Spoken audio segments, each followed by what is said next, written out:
Welcome to Let's Talk Jets Radio.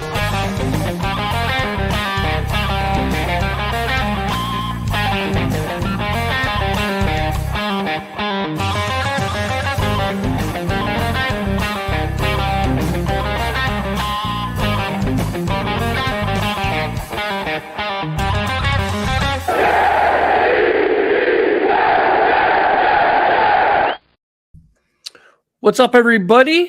Mr. Primetime? What was that? Cheers. 9 days.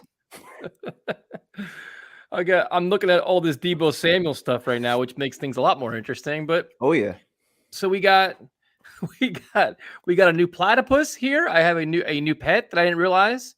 But if we're going to talk about pets, we got to bring in the third amigo because he's very important to us. Oh, welcome back. Yeah, I mean it's the draft. We have our color analyst here. We can't, you know what I mean? Got to get his insight. I've been waiting for his mock. Yeah, he's got a mock draft coming up. So we had Primetime went to a Shinedown concert. We had a USFL game, a Generals experience, which was haunting. We have draft news and we have Debo Samuel. So where should we start, Primetime? You want to get the USFL out of the way? You know, I enjoyed it. Shit. It was a lot of fun to watch. I thought the play was very competitive. There's some really exciting, there's just really good, legitimate action. But the problem was New Jersey Generals far too often look like the haunting of the Jets with the delayed games, the blown timeouts, the injuries, the blown lead. I mean, there were so many flashbacks. 2 missed field goals. You had the long kicker, the short kicker. They both missed. It was the meltdown in the final 2 minutes. Coaching mistakes. I mean, it was just if you want a history of the Jets, the New Jersey Generals game was just a good flashback. Just like what was that? But and you have quarterback controversy. You got everything in one game. You got everything. It was unbelievable, man. So those final 2 minutes just took the life out of me. Oh, it was terrible, man. They had some good players too. Like was it Luani, the safety? Yeah, I think he's up. He was all over the field. Jermaine Johnson, he made some nice runs at quarterback. You had Satterfield at receiver. Turbin, nice another guy. The running back Victor was pretty good. So a lot of good stuff, but it was a fun watch though. It wasn't like the first quarter seemed like it lasted about 3.5 hours, but as the game played on, it wasn't too bad. It's some good football. I think they play again Friday night, and that'll be our sink or swim moment with them because they lose Friday night. I'm out. If they're 0-2, I can't go through another losing season, man. No, we go through it 4 months every year. Yes, I can't. But USFL's trying, so that was good. So we had USFL debut of the Generals, Primetime's first Shinedown concert, which was an experience. She was awesome. See, I had no idea what I was walking into. But yeah, some of the songs I actually knew. I just didn't even know that it was Shinedown that sung it. It shows how much I pay attention to shit. But yeah, it was a good show. So we had that, and then we have 9 days to the draft, which at this point is becoming excruciating because there's just so much rumors, smoke screens, and there's so many different elements. You have the teams are leaking information. The agents are leaking information. Everybody has a narrative. Everybody has an agenda. And then you have just pure clickbait that's completely made up. Yep. So you have 3 different types of stories. Yeah. And come draft day, probably none of them even matter because it's all bullshit. You know what I mean? No, completely agree. And, a lot of these mocks, I mean, if you go back a month ago, it was completely different. Everybody does their, 2.0, 3.0. They, they got every different scenario covers. They can go back and, say that they picked the right guy. I don't buy half the stuff that's coming out right now. You got all the rumors with Thibodeau and all that nonsense. Yep. So smokescreen season, baby. So if you don't want to come on and talk about whatever you want to talk about, we can do that. We talked about the USFL. I only saw the one game. I didn't see the games on Easter, but no. I know there was a game last night. I was still devastated. I couldn't watch anymore. Yeah, I didn't see that. So what's up, Bob Ross? See, Legend came on. It's draft time. Legend's kind of a game time performer. He waits till the big time action comes on. So clutch. Yep, that's the way he rolls. Let's see. You're up in the Adirondacks. Damn, it's gotta be cold. It's cold in New Jersey right now. It's freezing here too. Freezing today. Yeah. I'm still cold right now. So we got, let's see. Yeah, the quarterback controversy with the Generals was very interesting. We can talk about the Mets if you want. That's okay. Baseball's irrelevant right now. 8-3, first place. Got Scherzer pitching a gem right now. Yeah, I think the last I saw was Garrett Cole struggling again, but I'm just tired of him. Again? Damn. He's in my Julius Randle area right now. How many more years you got? 5, it's 6? Brutal, man. My kangaroo did leave me. I'm glad I have a platypus now. My kangaroo did leave me. He's like Jake. Same thing. So case everybody's wondering, we'll be streaming for the draft Thursday, Friday, at some point on Saturday. I don't know what time. You can figure all that out. Just what's up, Armand? How you doing? Chat's on rare form already. They're ready for the draft. Jomo's back. That's good. See his takes. Afram. Good to see everybody here, man. It's like one little happy community. Ladies and gentlemen, not sure where those are at, but I guess somewhere in the stream. It's so hard. Like it's fun doing these kind of shows, but I'm just like it's just platypus. Thank you. I guess it must be an Australian thing. It's just like it's almost like overkill. Like all this information is like overkill now. It's like you have Thibodeau going up and down the first round, Linderbaum falling. Now it's a matter of arguing about Garrett Wilson or Jameson Williams. It seems like the same conversations over and over. Well, that's why I tried to throw in like the interior defensive linemen, like just to cover every base, cover every possible scenario, because you never know what the Jets might do. But yeah, I mean, there's only so much you can cover of the same topic, the same pick, same convo. But and now the thing really is it's just going to be this whole Debo Samuel thing now, because now it's going to be and AJ Brown to an extent. He just wiped Tennessee from his profile also. Yeah, but I guess the Debo, and this was kind of expected though. If you're a receiver that wants to make a splash, you make noise right before the draft because you want to be traded before the draft.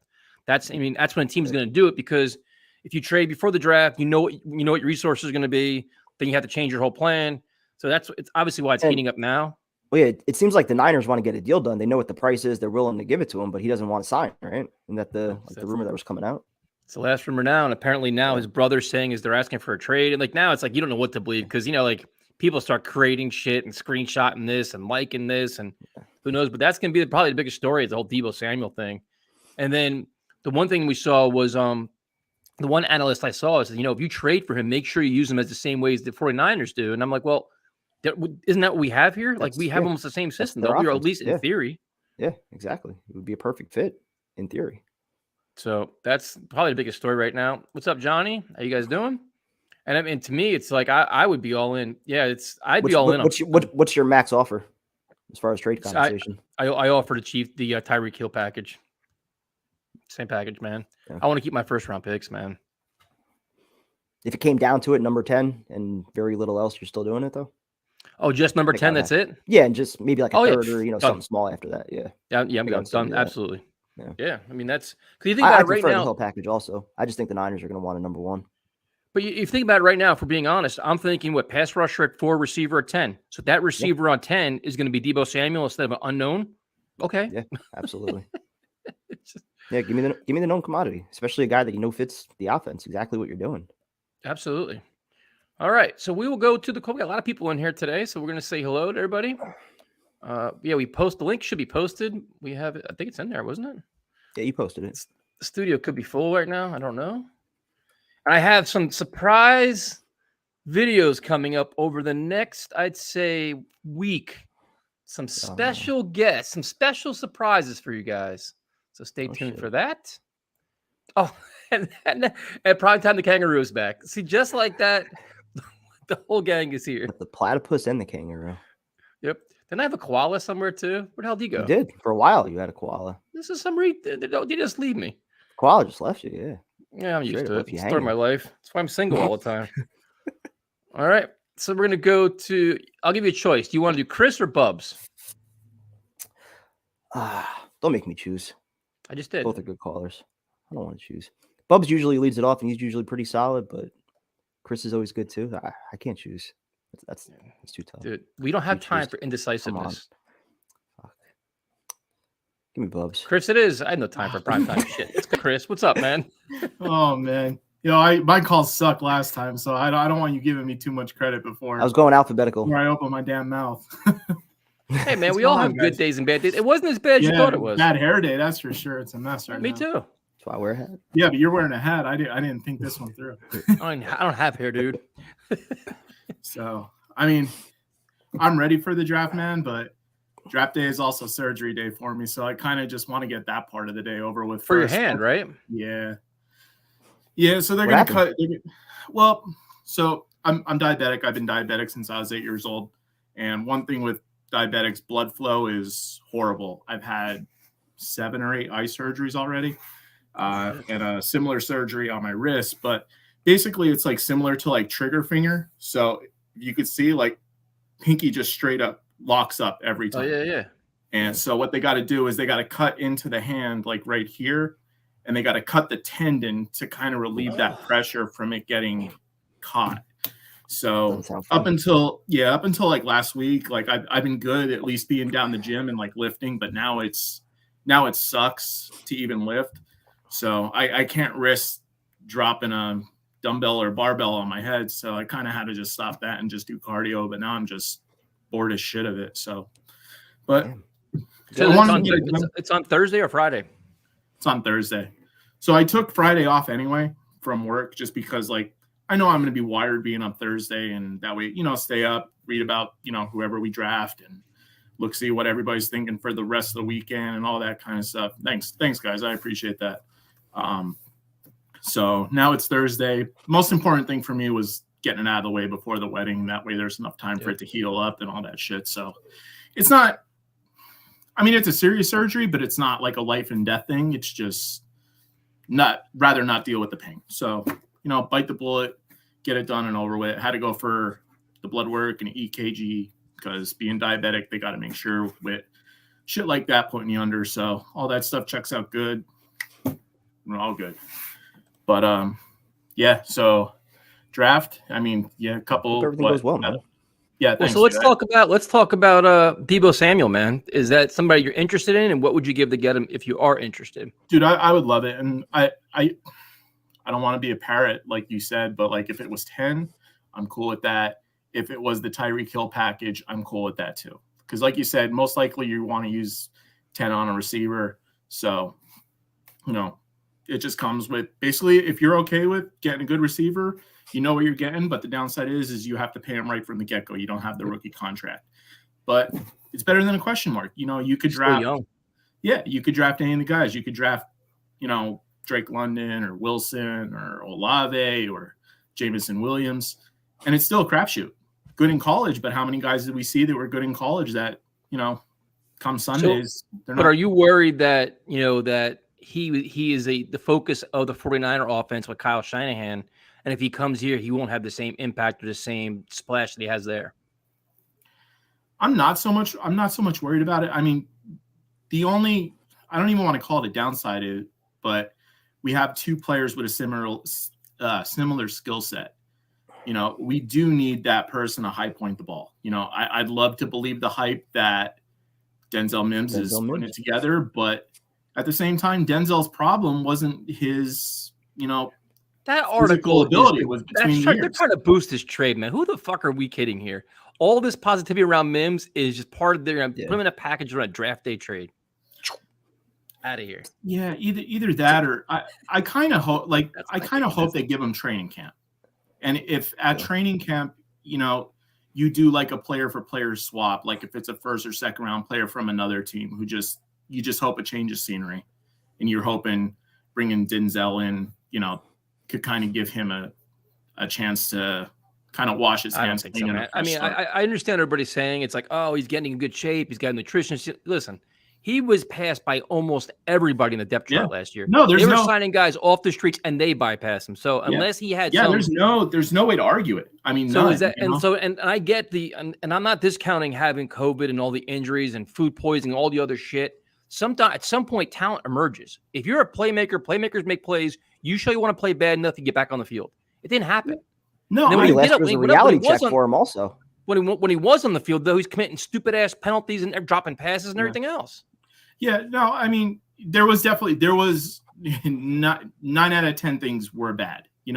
That first time that he did come into that game, that first time that year, it was a long ass pass to him though. So that was it. He did have one or two. I'm not going to argue with you that it's, it was more bad than good, whether if it was false starts or, like you said, stupid penalties. But I don't know. Me personally, I'd love to give him training. There was a reason why he was a second round pick. I don't want to make excuses. I don't want to, it's not like they haven't questioned like his commitment to football also. Salah's kind of hinted at some stuff, but I also think for a young player like that, I think personally he deserves another shot. He's going into year 3, just learning the second offense in 2 years. Give him training camp. If he doesn't work out, you cut him. Yeah, right now you're getting maybe a 7th round. I'm not going to be completely up in arms if they did move him on. Like, I don't want it to be pennies on dollar. If it's pennies on a dollar, if it's just something to get a 6th or 7th round pick, that I'd kind of be pissed with, but I don't know how much more value you could actually expect to get from them. But at the same time, too, I would rather just play the lottery and hope for the best of something through training camp, like a light bulb goes off in his head, he doesn't do the stupid shit.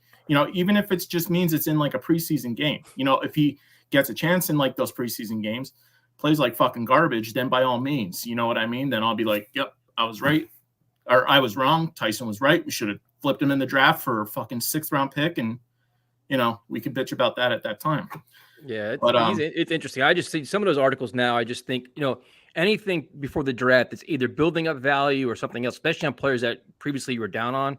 So to me, it's just like a very convenient thing, and obviously the Mekhi Becton thing is a good thing because you want him to come back in great shape. So that's a story you kind of hope you're buying into because you need him to come back bigger and better and better than ever before. And that's why I was going to actually ask you guys, where do you guys, I mean, we've talked ad nauseum about Becton and all the different things. Where do you guys personally stand on him right now? I'm in the group that I think he's going to come back like a just complete beast, man. I think he is ridiculously motivated. I think last year he was surprised. He went from being, a fan favorite to now being scrutinized, criticized, and being mocked on social media. So I think it probably lit a fire under his ass because he's no longer a big man on campus. Yeah. Not only did he get hurt, but somebody took his job. So if that doesn't kick you in the head and be like, all right, you know what? They question my work ethic. They question my attitude. They're questioning everything about me. And now I have to earn my job back. I think he's come back a man on a mission, dude. I genuinely, that's my opinion. Or maybe I'm just hopeful. Because if he doesn't, and you have the same things we saw, the same concerns you have, it's a big problem, man. Then you're, then you worry about it. What do you?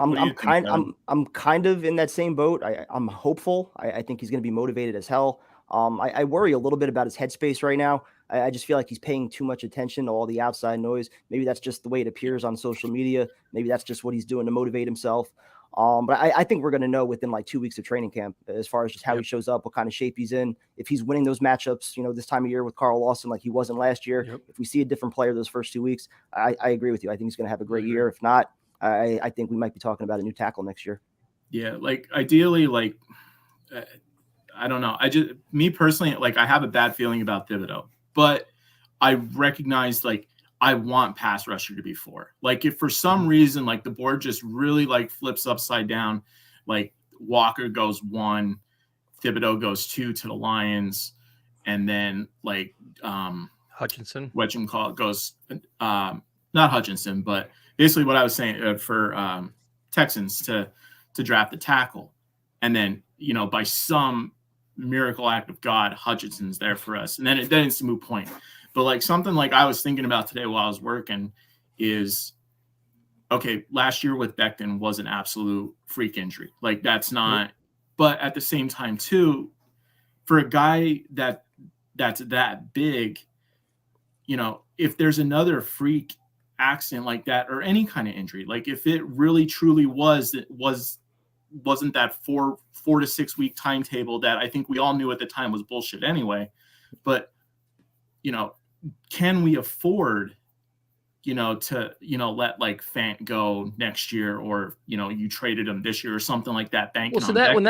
That was something that we talked about last week. Was once say you go into camp and say Fant wins the job outright, he's your left tackle, he's playing well. At some point this season, you'd be like, we got to extend him. You're a left tackle. You extend him, you keep him in the fold. Becton's on the right, and you see what happens there. And then you got to kind of adjust your plans a little bit. Unless what I was tackle at 4.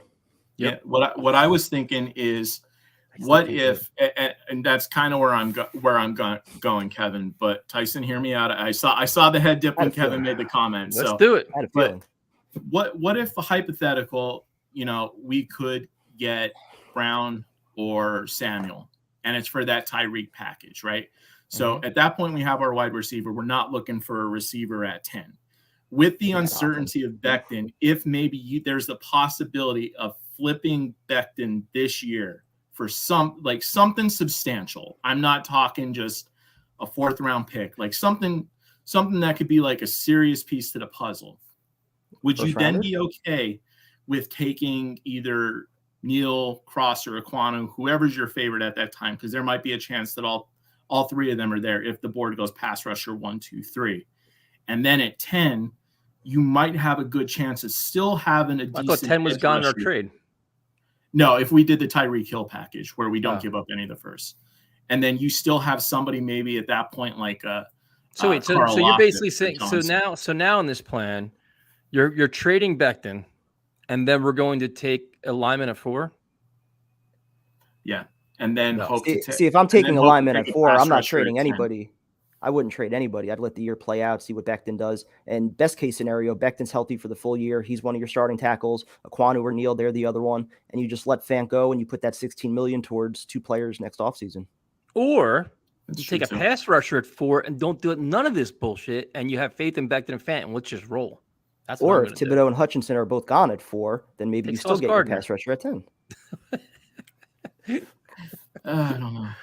But I'm not taking offensive lineman at 4. I'm just all I'm going to say is that if I don't want to either. I want that clear. Like I really don't want to prioritize Zach. You can't complain if they somehow wind up with Debo, and then an offensive lineman at 4, because you just prioritized your quarterback the last 2 off seasons. He's got every weapon, every resource he could possibly need. You've got the offensive coordinator that he needs. So are there no other offensive linemen in the rest of the draft? There's only one guy there. You can draft one later on. True, you can't. I'm not going to pretend like I know any of those guys. Isn't this like the deepest draft for pass rushers? And like what's a bigger need in the team right now? A pass rusher or offensive lineman? Why are we talking about need? I'll say pass rusher. I'm asking a question. What's a bigger priority right now? A pass rusher or offensive lineman? My quarterback's the biggest priority. Pass rusher. But what's a bigger need? Your quarterback's always a priority, but so is winning football games.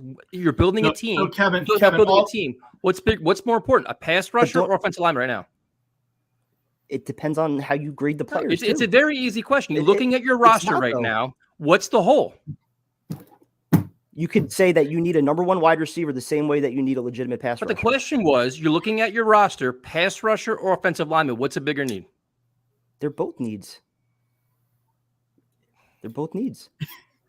So I'll say this, Kevin. I agree that protecting Zach is huge.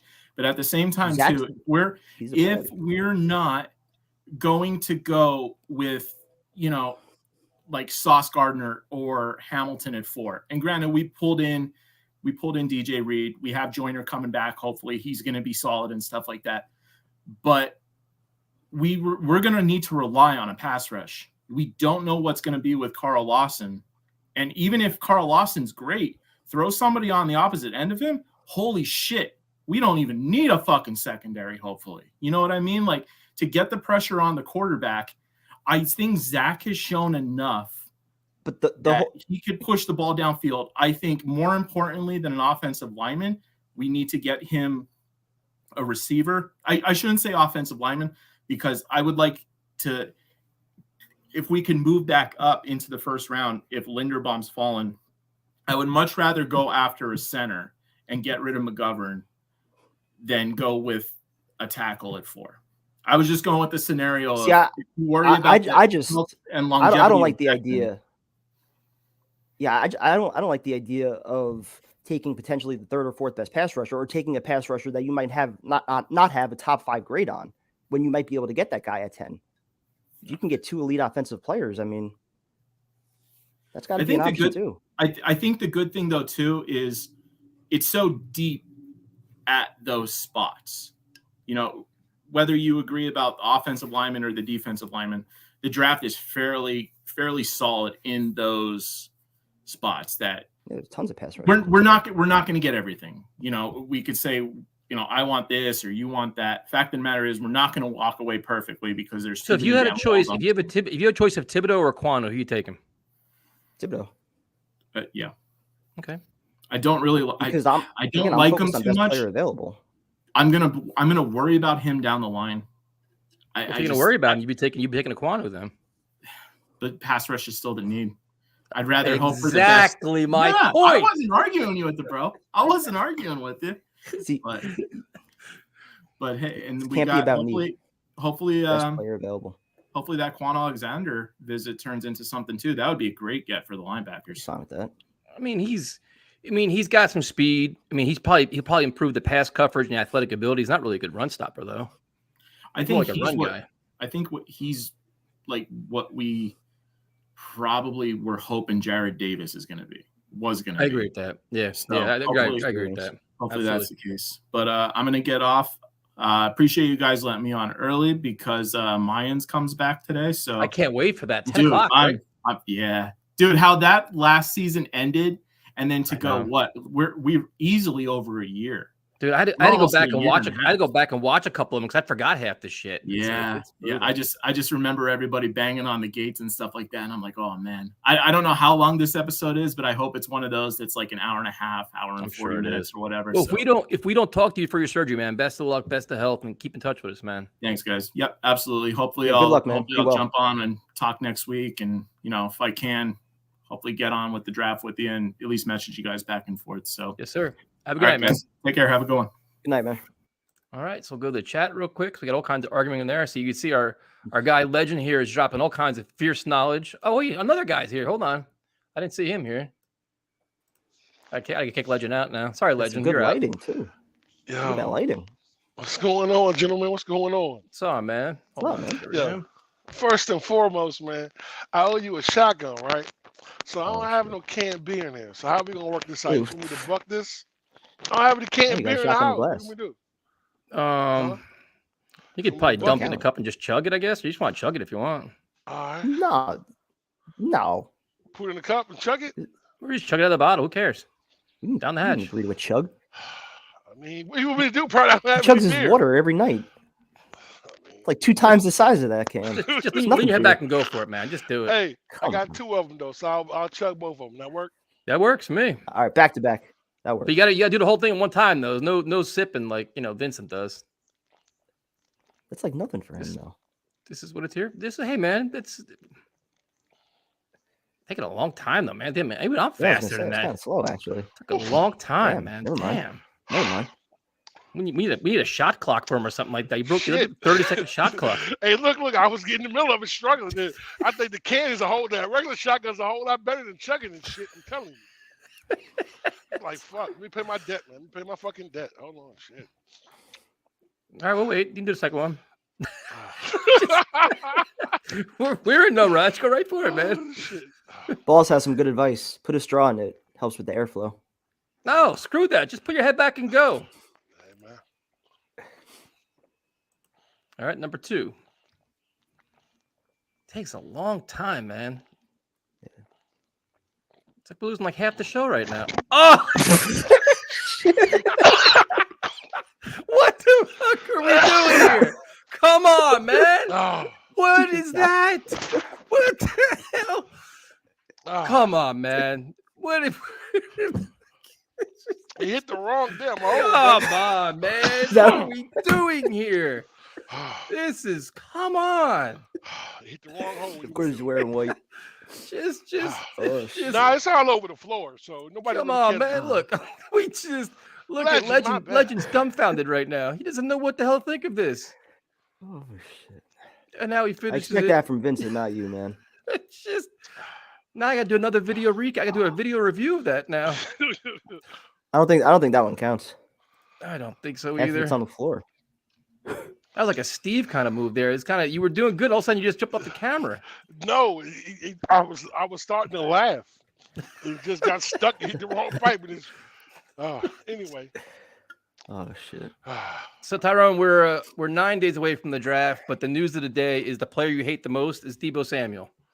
So apparently, it looks like the 49ers are willing to pay him, but according to Twitter and whoever's talking on Twitter, he looks like he wants out. I mean, like I said, man, listen, I don't hate Debo, bro. I just don't want to give up a 4th or the 10th pick for him. If we can do the same practice that we did with Tyreek Hill, I would love it. I think what if you did just the 10th pick? That's it. For Debo, I mean, this is my whole point of saying this. Like, I know what kind of player he is, and I know that we need a top-notch receiver, and adding him into the room of what we already have only makes us better. The reason I don't want to give up the 10th pick, and I'm telling you why, if we can get them for both the 2nd-round picks, I would definitely do that. Because I think that, and my man was just on a minute ago, he was saying this, but I'm thinking a totally different way. What if we took Thibodeau at 4, right, and then take either London or Wilson at 10, even if we trade for Debo? You feel me? That'd be because your boys leaving. That's an abundance of wide receivers. But your boys leaving next year. Davis is out here next year. Davis. We know he's gone next year. You know what I'm saying? Yeah, but see, I don't It's think like the I same would thing do with the that, O-line. though. If you take an offensive lineman, it'd be the same kind of thing. Nah, listen, I'm gonna be honest with you, man. In prime time, I understand where you're coming from, and trust me, I understand where you're coming from because you're getting a top tier lineman early, and you're getting them for basically nothing. You don't need them. But the point of the matter is, why are you guys trying to get rid of a fan? He played well last year. He played really well last year. You know what I'm saying? He played really, really well. So why not extend him? But listen, I like what you said. I would do, if you're going to do, say, Thibodeau at 4, say a pass rusher at 4. Say you trade, say you get the package, the Tyreek Hill package for Debo, right? Yeah. If I go Thibodeau at 4, at 10, you can do all kinds of stuff there, man. You can go corner. I understand. I wouldn't even go receiver. I'd go corner. You can do safety. You can do all kinds of crazy shit, or even trade back and try to recoup some of what you lost. I just think that, listen, if we go with Debo, I don't want to give the 10th pick. I think that this is our chance right here, and I hope he's watching. I met a guy in Food Line yesterday. I told him about the show. Said he was gonna check us out. I hope he's watching. But what I was saying to him is the same thing. We really at a time, man, that we haven't been at in a really long time, and we really have a chance to turn this shit around. Like, you know what I'm saying? We really at a point to where and I don't think Jody has to hit every pick. If he gets those first 4 picks right, and these guys can come in and contribute from day one, and you come in with a guy like Thibodeau, or you get Walker, or you get Johnson, any one of those bookends, I'm cool with. You know what I'm saying? And then you know how I feel about Sauce Gardner. You know what I'm saying? Yep. And then you trade for Debo, and then you take another. I do want to take another receiver, even if we trade for Debo. I still want another receiver because I think this draft is so. Not at 10 though, right? If you trade for Debo, you're not taking 10, but listen, round. But in the third. But you're okay with paying Debo now though. You're good with $25 million a year. I just think the fact of the matter is, as long as we don't trade number 10. I think yes, I do. And I'm gonna say this. I think for the Mac, because I had time to think about it. And you guys had valid points. I watched the show last week. I rewatched it again. You know what I'm saying? You guys had great points. And I want to say this right here. At the end of the day, giving Zach more weapons only makes him better. Only makes his team better. I think the line has improved, and I'm okay with McGovern for one more season. You know what I'm saying? I'm okay with that. So I think that bringing the 2 tight ends is going to be really big for him. But why not have another receiver that we know has sure hands? Yep. And if it's trading for Debo, the kid in Washington, or even AJ Brown now, exactly. AJ Brown. Listen, any one of those guys you get in the building, well, what we already have, and if Joe, listen, imagine trading for those guys and being able to still have your 4th and 10th pick in the draft. Exactly. You realize, listen, man. And that's why the Tyreek Hill thing would have been money. Exactly. And I know that everyone's thinking that, we're doing, listen, this is the first chance we've had in a long time. And listen, I wouldn't be mad if Jody takes Thibodeau at 4 and moves back in the draft. Yep. And take the linebacker out of Utah. You know what I'm saying? Or N'Kobe Dean, somebody like that, bro. Yeah. Exactly, bro. Listen, do you realize, man, listen, I understand that we're so used to of dysfunction and not having things run correctly, but this is our chance, bro, to really, really become a better football team. Yeah, but see, and I agree with you, Tyrone. I'm on the same page. And for me, the whole Debo Samuel thing is, and you actually said this last week, this is usually in the draft, if you have 2 top 10 picks, you're doing cartwheels up and down the fucking street because you're so excited about it. Yep. This year, it's not like that because there's not a solidified top 10. The top 10 includes 20 different players. Yep. There's not like guys that everybody covets. Like even, let's be honest, the number 1 pick is still up in the air. There is no Bosa. There is no guy with the slam dunk player that everybody is a must-have guy that everybody's fighting over. Have you heard any legitimate people saying, you know what, Team A wants to trade up to Team B because they have to have this player? There are no have-to-have players right now. Nope, there's just not. So for me, it's like if you just say in theory, if you have to get the number 10 pick just by itself for Debo Samuel, you know what? Fuck it, I'll do it. Yeah. Because you know what? Right now, the number 10 pick, just saying by itself, I'm not giving number 10 and like 2 more second rounders, all this other shit. But right now, the number 10 pick is not a foregone conclusion. We're not even sure who it is. So, and then to your point, so if like say you do the Tyreek Hill package for Debo Samuel. All right, you wipe out your second round picks. I'm fine with that. Your first round pick, at number 4, you keep it. Number 10, you trade back. And then you keep trying to accumulate things and try to work things out. But the most important thing is you're getting legitimate all-pro talent adding to your offense that's going to make Elijah Moore better, to make Michael Carter better, Most importantly, to make Zach Wilson better. And that's the whole most important thing. So that's why I'm a little bit more aggressive with the trade, because this draft isn't like other draft classes. While it's everybody to say, oh, it's stacked, it's here. It's stacked, it's stacked, it's stacked. Not the top, it's not. Everybody's telling me about depth. It's a lot of depth at pass rush, a lot of depth. This, you know what? Then you get more value later on. Then, and that's why I'm starting to think there's a greater likelihood they actually move down from 4 instead of 10, especially if the top 3 works out. Where who it's like wants to trade Hutchinson, up? Thibodeau, Who are and they Gardner. trading up for? Who's trading up for? But Maybe an listen, offensive lineman. But listen, I'm gonna tell you this though. Yeah, good In choice. prime time, I've been looking at a few things too as well, and I could see them moving down from 4. But I'm gonna tell you why. If they move down for 4, you know what they're gonna do at 10? They're taking Johnson. If the he's- top if 3 he's bookings, there. if he's that, see Tyson, Yeah. that's the whole point. That's scary as shit. Like that's when you're gambling. But maybe they're looking at Johnson. What's the other Walker? bookend from? No, not Walker. I think Walker. Karlaftis? Kalafdis, yeah. Maybe they're branching all 3 of these guys together and saying that, okay, we don't get hit. Like Tyson, you said last week, okay, you got 3 guys that you like. Okay, so if you don't get the one you like, you still got 2 other guys that'll be there. Yep. I think that would be the game plan. But listen, if they move back from 4, they're definitely getting a 1 for next year. And this is the crazy part, man, that blows me all the way around is the first time in a long time we have 2 first-round picks in the top 10, and we're in the worst fucking draft ever. Like you can't make this shit up, bro. Like this is our history, and people who haven't been Jet fans long enough, you don't understand this pain. This is the shit that when It teams makes you get, nervous, like, man. when you were like, yo, man, we got 2 picks in the top 10, and we got 2 picks, you know what I'm saying, in the first 5 picks in the second round. Oh, we about to blow this shit up. Then what happens? We get the worst draft ever, bro. You can't make this It's not. I mean, I'm not going to say it's worse. I think there's talent. There's just not a consensus. Not like, exactly. top 10. It's just not, you got to have a lot of yeah. faith in the evaluation process of Joe Douglas and his But staff. Tyson, let me ask you a question. In prime time, the same thing. Listen, any other fucking draft in the world, right? When you got the 4th pick of the draft, you got 2 teams in the top 4 that need a quarterback, right? Usually. And guess what? There's no.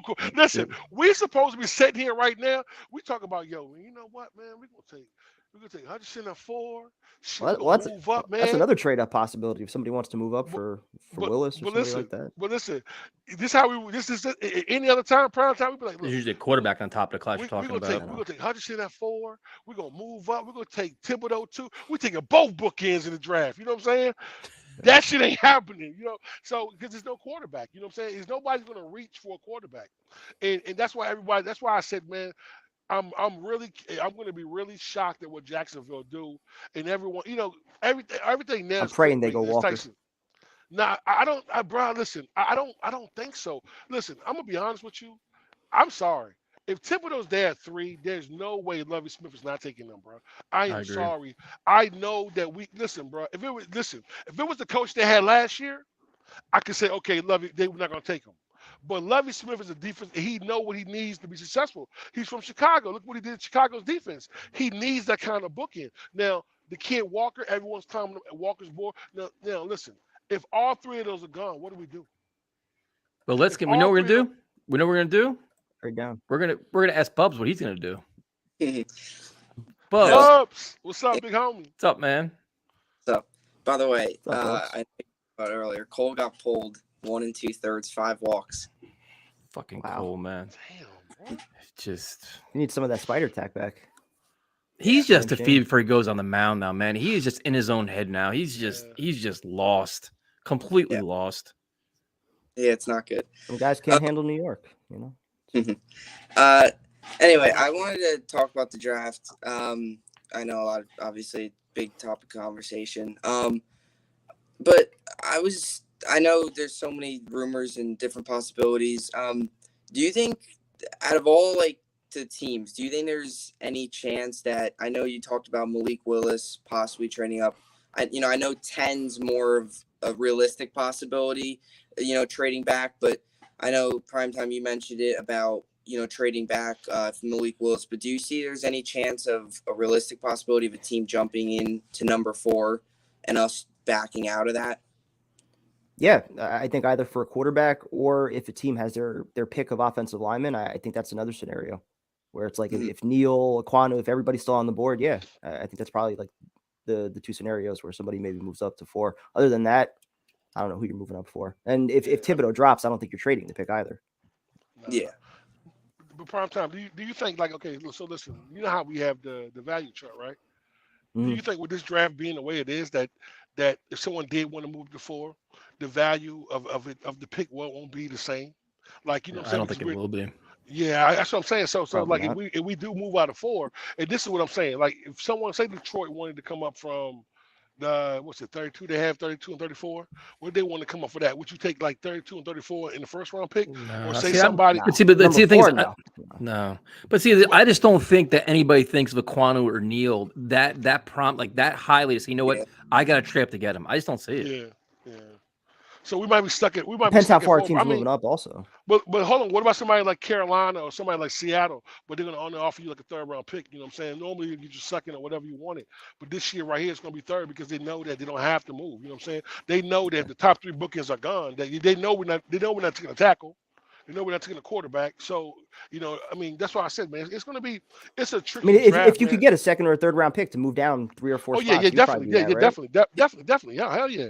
But I'm just saying, in the normal stance of a draft, when things are normal, I think that, you know what I'm saying, we would definitely look for a lot more than that, 2 seconds or something like that. So Bubs, to answer your question, we're screwed. We're staying at 4, making a pick.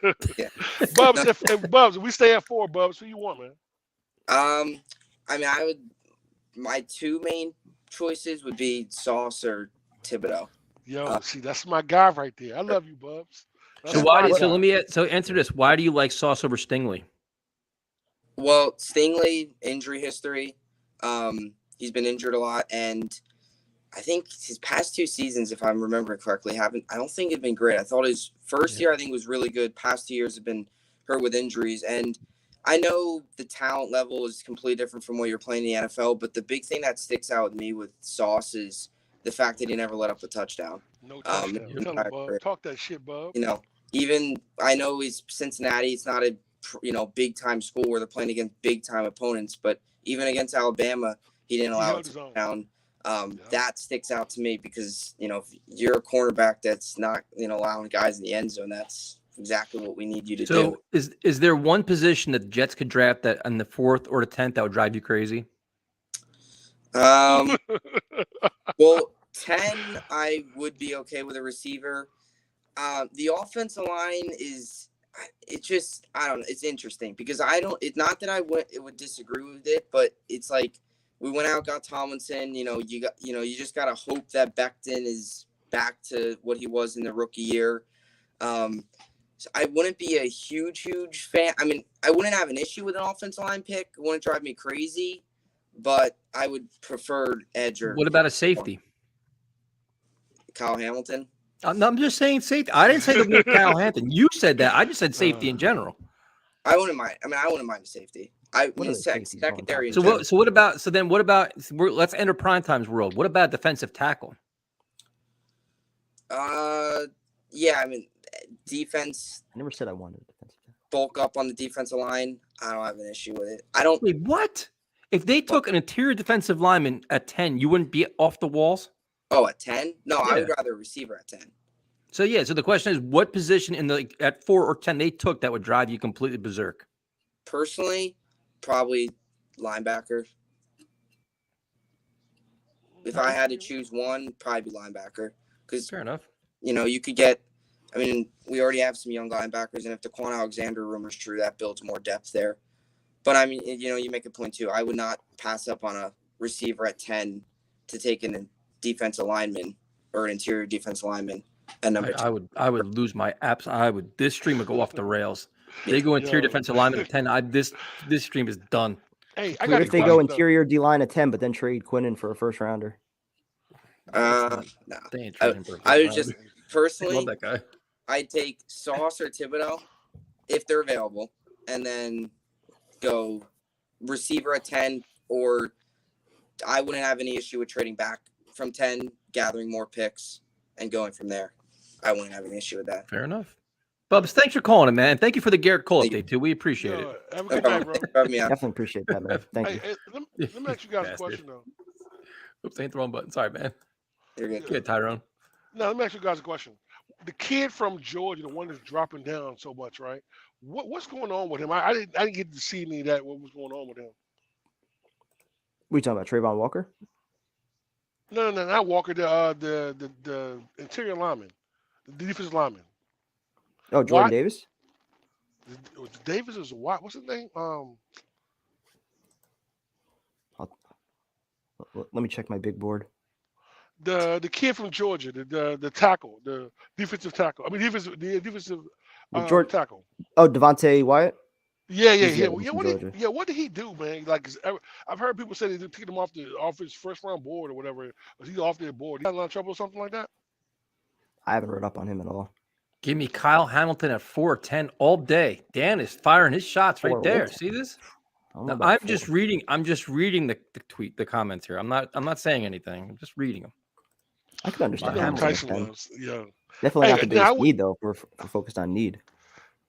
But listen, if he's there at 10, bro, listen, man. He's your best player? Yeah. Okay. You don't think so? I mean, he might be. He might be at 10. Just the chess piece you can move him around with, man. Just being able to move him all over the field. You know what I'm saying? You actually stop. Listen, the one thing we haven't been able to stop in 10 years is a wheel route. If they can just stop that, bro, you know how many games we can win? Let me ask you this. If Salah's defense values safety more than corner and somehow Gardner and Hamilton are both sitting there at 10, who are you going with? Shit, you already know, bro. Gardner's not going to be sitting there at 10. There's no way. You're going to ask me that nut-ass question. Listen, I mean, I want just Gardner at 4. So if Gardner's there at 4, bro. That's a Stingley or Hamilton then. I take Hamilton. I take Hamilton. Stingley, man, just him being hurt and you know what I'm saying, and stuff with him. I don't want no parts of him, dude. Now I don't want him at 10. I don't want him, period, bro. Yeah. I've seen mock drafts where he was. He's here for like 2 years in a row, right? Yeah. Tyron, do you want to hear crickets right now? Yep. Go. Oh shit. What's going Joe, on, guys? Whoa, what's up, baby? Oh man. Nothing much. Chilling.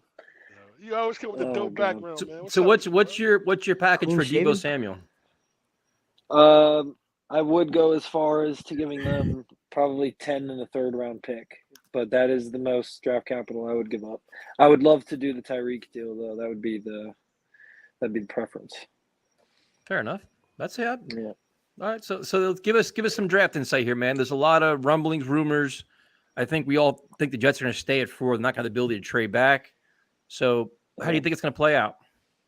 I don't think trading back is out of the question or out of the playbook. I really believe that a couple quarterbacks will go a lot higher than people think. Just thinking back to the 2017 draft. I mean, nobody expected Watson and Mahomes to be top 10, really. I mean, we passed up on both of them.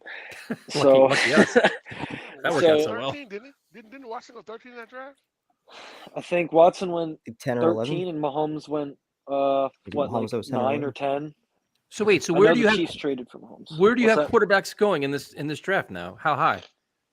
At least 2 in the top 10, I think. I do think there's a possibility for one going in the top 5 if a team has conviction on one. Because you got to worry about Carolina picking one of those guys. If you're a team like the Falcons and you're worried Carolina might pick your guy, I mean, hello, come to the Jets. Like we'll trade you. We'll trade for go back to 8. You think people are that high in quarterbacks? I don't think so at all, man. I think quarterback is every the most year important somebody piece. does it. Yeah, dude. Every single year it happens, and the quarterback is the most important piece on any football team. These teams where the quarterback's a question. Dude, I'm a Jets fan. I understand how important quarterbacks are. I've been fucking drafting one every 3 years. But this year just seems like maybe there's a lot of I don't know. I'm just maybe not paying attention this year because the Jets have a quarterback in theory that I'm not really watching as closely. I just think personally, why the quarterbacks aren't. I just think they're not getting the coverage that they usually get because how can you sell quarterbacks to an audience when all the teams in the top 5 have quarterbacks? You can't. Yep. So how can you sell draft takes of these teams taking a quarterback in the top 5? Like, it'll never happen. That's why none of these analysts are talking about this shit. The only way it's going to happen is if a team like the Falcons, a team like the Panthers, Saints, maybe I guess. Saints. I mean, there's plenty of teams that need them. That's interesting. I never thought the two going top 10, but everybody's telling me I'm wrong. I really think it's going to happen. I really do, and I think we'll get the two guys that we want. I see one. Honestly. I think Willis probably goes top 10. I don't know about Pickett though. I think he goes. I think Carolina will take one for sure, and I think Atlanta will want to trade. I mean, Atlanta's going to go in the season with Marcus Carolina Mariota. has their quarterback. They're okay. Did you see what McAdoo said today? Yes. No. Yeah. Sam Darnold is so cooked there already, man. It's like it's. I watched. You know what I want? This is my perfect world. Baker Mayfield goes to the Panthers too. So Mayfield. I would like to see that. All out. Listen though. Yep. Think about it though. If you were a team like Carolina, you wouldn't go after Baker. Makes sense. I think. But right now, I wouldn't. Right now, I wouldn't. Why trade wouldn't they draft one though? I wouldn't trade for him though. Look, because the Browns are screwed, dude. Away from the country. They got to pay Darnold and Baker. They're paying. That would be like paying $60 million for fringe quarterbacks. Oh, yeah, you're right. They'd rather take one at 6. They pick up his 15-year option. I mean, you know what's funny though? Nobody ever really scrutinizes Matt Rule and all the dumb shit he's done down there. Nah, listen. Yeah. Listen. You know what's so crazy also as well though? Like you're right though. I mean, so where the fuck will Baker Mayfield go? Seattle. I think Seattle's the only option. Lights out. Crazy. The Jets might have actually known what they were doing, not letting Rule pick his staff. I mean, listen, but I'm gonna be really honest with you, man. I just really feel like this draft right here, we have a good opportunity. So, Jomo, I got a question. I hope so. Fuck, we got. I got a question for you, Jomo. Yeah. Like, listen. So all the bookings are gone. Who are you taking that for? Clarified bookends. Who? Defensive ends, pass rushers. Hutchinson. Oh, I'm taking Gardner all day. Okay, I mean, my guy. That's my guy right there. All day. I would never. And I don't. What if top 3 are Hutchinson, Thibodeau, Gardner? What are you doing that for? Walker. Shots. Yeah. Hey, Tyson. The stream goes left. Tyson. You're taking Walker at 4? I'll take Walker at 4. Yeah. Fucking. Hold on, prime time. I can't see taking a tackle at 4, and that would be the only other option. I'd rather trade back. Nah. You wouldn't take Walker at 4? Too much boom or bust for me. Is there any? He's either going to be great or he's going to be a complete bust. Is there any chance the Jets shock the world and take a receiver at 4? I saw somebody mock the Jets. I don't doubt that either. 4. Yeah, I don't doubt that either. Might have been Actually, McShay, I'll take back Walker. I regret saying that. I'd rather take Hamilton at 4. Okay, I feel it. Tyson. If you're so Tyrone, your scenario is what? Thibodeau, Hutchinson, and Gardner are gone, right? Yeah. So for most people, they're probably gonna say Kwanu is gonna go there. But then it's like, would the Jets have would there any world they say, you know what? I don't think it's gonna be Hamilton, but could they actually go receiver? Is there a receiver that they think that highly of? They say, you know what? Let's address our need now. I don't think so, right? You take Wilson. Who's there? What? Okay, let me ask you guys a question. I don't think you're taking. So who's the number 1 receiver? Give me the top 2 receivers in the draft right now? Depends on who you ask, man. Probably Wilson and Williams. London. But if you take Williams, he's out for the season, right? So no, he's missed. I don't think so. 4 to 6 weeks. Makes 4 weeks, 6 weeks. Okay. So you think Williams at 4? I'm not taking him at 4. No. Nah. You take Wilson at 4? I'd consider Probably not. I just wish we had a conviction on players, man. It's just I would try to trade back crazy. first, and then I think you got to consider O-line after that. Unless you're going to go receiver, if you like somebody, if you're going somebody enough, and you think they're going to go before you pick again at 10, maybe you do. I don't know. If they take Walker at 4, that means the coach really trusts him to get him up to speed. If they take Hamilton at 4, it's because of the player that he is. But I mean, if we're going best player available, I mean, I would hate this. I'm probably going to lose on the Tyson's probably going to kick me off the podcast because I'm going to go fucking lose it. But the best player available would be a tackle. Yep. I mean, honest. I mean, there's like 3 or 4 people that I follow that keep telling me the same thing. They're like, dude, I'm telling you right now, Joe Douglas can go best player available. He's gonna take a Kwanu. He keep telling me. They tell me over and over and over because they see me going like they see me getting mad about it and like just brace yourself. I'm like, don't worry, I got 2 bottles of tequila sitting right there. I'm ready for this shit. I'm like bombed off my ass by the 7th pick. What are we doing with him? If taking him at 4, is he going to be a backup? That's crazy, bro. That's what I like it. He's your sixth offensive lineman. He's in jumbo packages. He's in goal line packages. And if you get a tackle or your a guard, number 4 pick in the draft is freak out, dude. 7 times a fucking game. Your fourth pick in the listen. Hold on. So say we take a Kwanu, a long-term pick, and then we say we take Williams at 10. That means the 2 players you take in the draft are not going to fucking help this year. We helping our quarterback, and that is why we're built for 2023. I'd be pissed, Tyrone, by the time they help us, the staff's going to be gone. New coach comes in. I would be. Listen, I'm sorry. I understand. I don't think there's any chance. Available. Hey, look, man. At that point, if he's your best player available, you take him. I would there's a difference between best player available and like just picking silly. Like I feel like that's just silly. I mean, if Hamilton's there, you got to take him, and if you like a receiver, you got to take him too. Jomo, how can you force a tackle? I don't know taking Hamilton at 4. I don't know about that. Why not? He could cover the other team's best tight end. Seems like we don't like anybody at 4. No, I'm just not. Listen, man. I listen. Who helps us more, Sauce Gardner or Hamilton? Oh well, Sauce, but we're saying Sauce isn't there. He went 3. Yep. You're right. Okay. So me personally, if I had to listen, I'm not taking a fucking tackle. I'm not doing that. Dude, we need a coverage guy. Mosley sucked in coverage. And it's not like I'm either moving. Who's covering your backs, your tight ends? I'm taking Walker. Fuck that shit. I'll take the chance. What happened to Jermaine Johnson? Everybody's so high on Jermaine Johnson. But I like Johnson better than Walker. I like Johnson too, but I don't want to take Johnson at fucking 4. Yeah, exactly. Walker at 4 either. Same thing about Walker. I don't want Walker at 4 either. I would hate to be the team that takes. So basically, we all could agree we don't want anybody at 4. Hamilton. Hey, look. What if Joe Douglas let the time run out, yo? Like the Baltimore did that one year. You talking about a stream? Save some money that way. What happens if the time runs out? What do they do? You lose your pick. The team that's picking 5th gets to jump you. No way. Yeah, it happened when you're. It's Baltimore. Remember a couple, like 4 or 5 years ago, Baltimore? I think like 2 teams passed him, right? Yo, that's crazy. I thought it was Minnesota.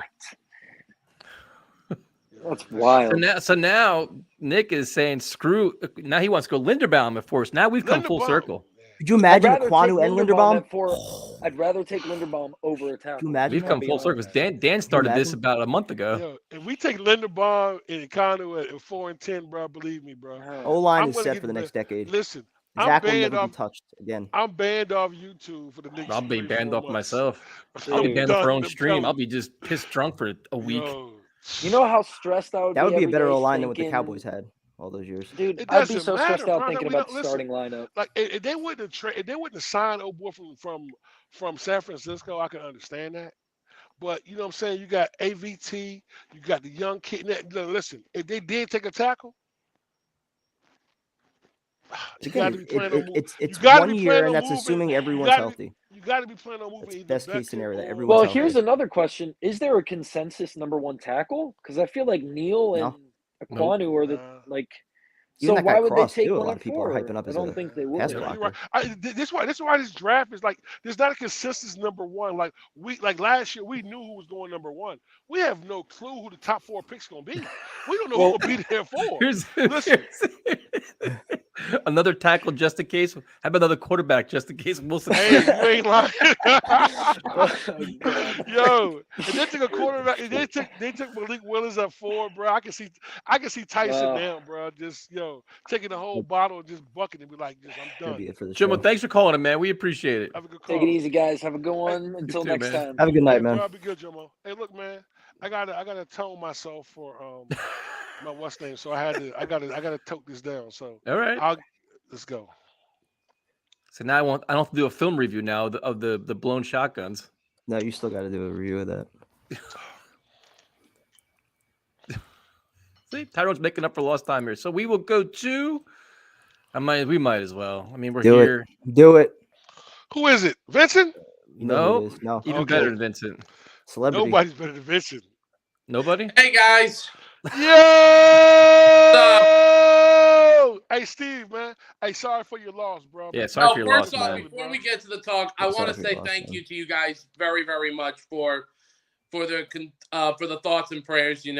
What went through just went through just a tragedy in the family, but I want to say thank you guys very much for it. Really appreciate it. We love you, Steve, man. So how have you guys been overall? You guys have been doing all right? Nah, man, how are you doing, bro? How the family? Everybody's okay, man? Family is okay, man. Thank you for asking. Family is good, man. Good. Steve been up in the gym, boy. I see you look kind of big over there, boy. Look kind of swole over there, boy. Steve's size Tyrone lost. I'm about to let my wife be the show. Steve out here trying to show off a little something. No, so listening to all these last few weeks of everybody, talking about of what happened, of what everybody's all saying with the draft, as of right now at number 4, guys, if I'm looking at where we are, if a pass rusher is there, I feel that that's where we got to go. But in case if, let's say, if the best pass rushers are gone, then I wouldn't mind getting Gardner because I've watched his highlights. How many good pass rushers are in this draft, in your opinion? In my opinion, I would say 4. So they won't be gone then. That's it. Well, one of them is available. I mean, listen, the pass rusher that I love in the draft is Hutchinson, but Hutchinson's going to go 1 or 2. Why do you love Hutchinson? I'm saying that right now. And then why do you love Hutchinson? Oh, I mean, because I've watched Big Ten football a lot. I've watched his highlights. The guy's an animal. So how many games have you watched Hutchinson play in? Oh, I've watched him play every single game of his career. Game. He is a monster on the field, and I know whichever team he's going to go to, he's going to be phenomenal. But other pass rushers that I like Thibodeau from Oregon. I love. Why do you like Thibodeau? What about his game do you like? What do I like about Thibodeau? I like his speed. I like his agility. I like how he gets. How many of his games have you watched? His speed is unbelievable. How many of his games have you watched? Not all of his games, but when I've watched him play, he's phenomenal. So you watch the highlights? But a lot of people are saying that Thibodeau is like a version of Javadian Clowney, which I don't understand how people are saying he's Javadian Clowney. But as of right now, the player that I think if Thibodeau is at number 4, he is the player I'm taking. So who's your so you have Hutchinson and Thibodeau. Who are your other 2 top pass rushers? Then I would put Jermaine Johnson at 3, and then I put Walker at 4. Okay, so tell me what you like about Jermaine Johnson. What I like about Jermaine Johnson is, hang on, excuse me. No problem. What I like about Jermaine Johnson is that he's another guy that he's not as fast. He's not as fast as Thibodeau or Hutchinson, but the thing that I like about Johnson is like he's very, very athletic. And the one thing that he could do is how many of his games have you watched? Only a couple of his games, not too much, because the division that I focus more on in college football is the Big Ten division. But when I get a chance to watch the other divisions, I get a chance to. But I'm more on the Big Ten. All right, so that's your 3. So then, who's your 4th pass rusher? It was Walker. Okay, so tell me about Walker. Walker, I think, is as of right now the weakest of the 4. I mean, I'm not going to say anything bad about him. I think that sounds like it's pretty bad. As well. But the thing is about Walker is I just think that he's more of a guy that's that's not at the higher depth, but he's up there. But I like his style. I like his play. But the thing is, though, he's not. What's his style? To me. So what's his style? What's Walker's style?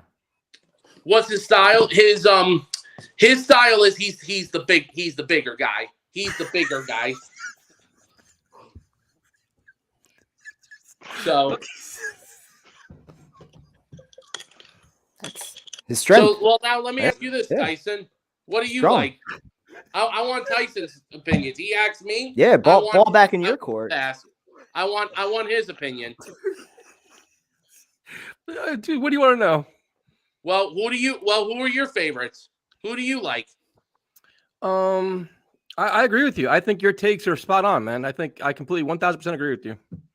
Okay, but now here's the other question, because obviously everybody's now all talking about the whole thing with Debo Samuel now, because obviously. Hold on, I want to clarify one thing though. So you're saying there's 4 top pass rushers in your opinion. So even if 3 of them are gone, at 4 you're taking the 4th one, right?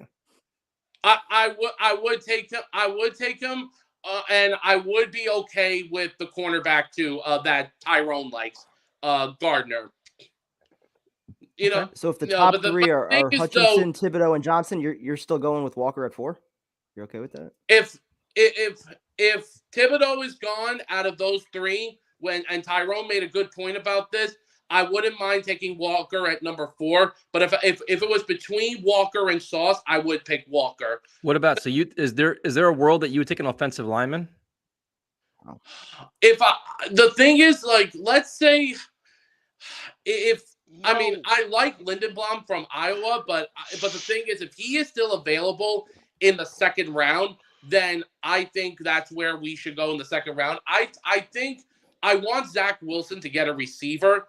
So that's why I think at number 10, if we don't trade the pick, I think we get a receiver at 10. So, but what about? So the question was, at 4, is there a world that you can take a offensive lineman? No, I can't. I can't do offensive line at 4. Can you take wide receiver at 4? Would I take wide receiver at 4? No, it's either a pass rusher or the cornerback. What about a safety? I would do receiver or offensive line later in the draft. So if you would do corner at 4, then if you could have a player that can play corner, safety, and a hybrid linebacker, wouldn't that player kind of be valuable at 4 too? I believe so, but the thing is, I feel more comfortable with getting a pass rusher because it's just Tyson. I can't stand. Well, you just said corner. So I said the question was more of you said corner. So I'm giving you the option of a player that's a corner or a player that can play corner, safety, and linebacker. Corner, safety, and linebacker. No, I wouldn't mind that at all. I mean, if he's got the talent and if he fits in Saleh's style, then I wouldn't mind. I wouldn't mind getting him. See, prime time. He's taking Hamilton at 4. Thank you, Steve. I appreciate that. Oh, well, okay. Well, I don't know if they're going to take Hamilton at 4, but we'll see. You are. We'll see. You don't know what's going to happen on draft night. Neither do you. Yeah, I know. That's why you're going to get your liquor ready.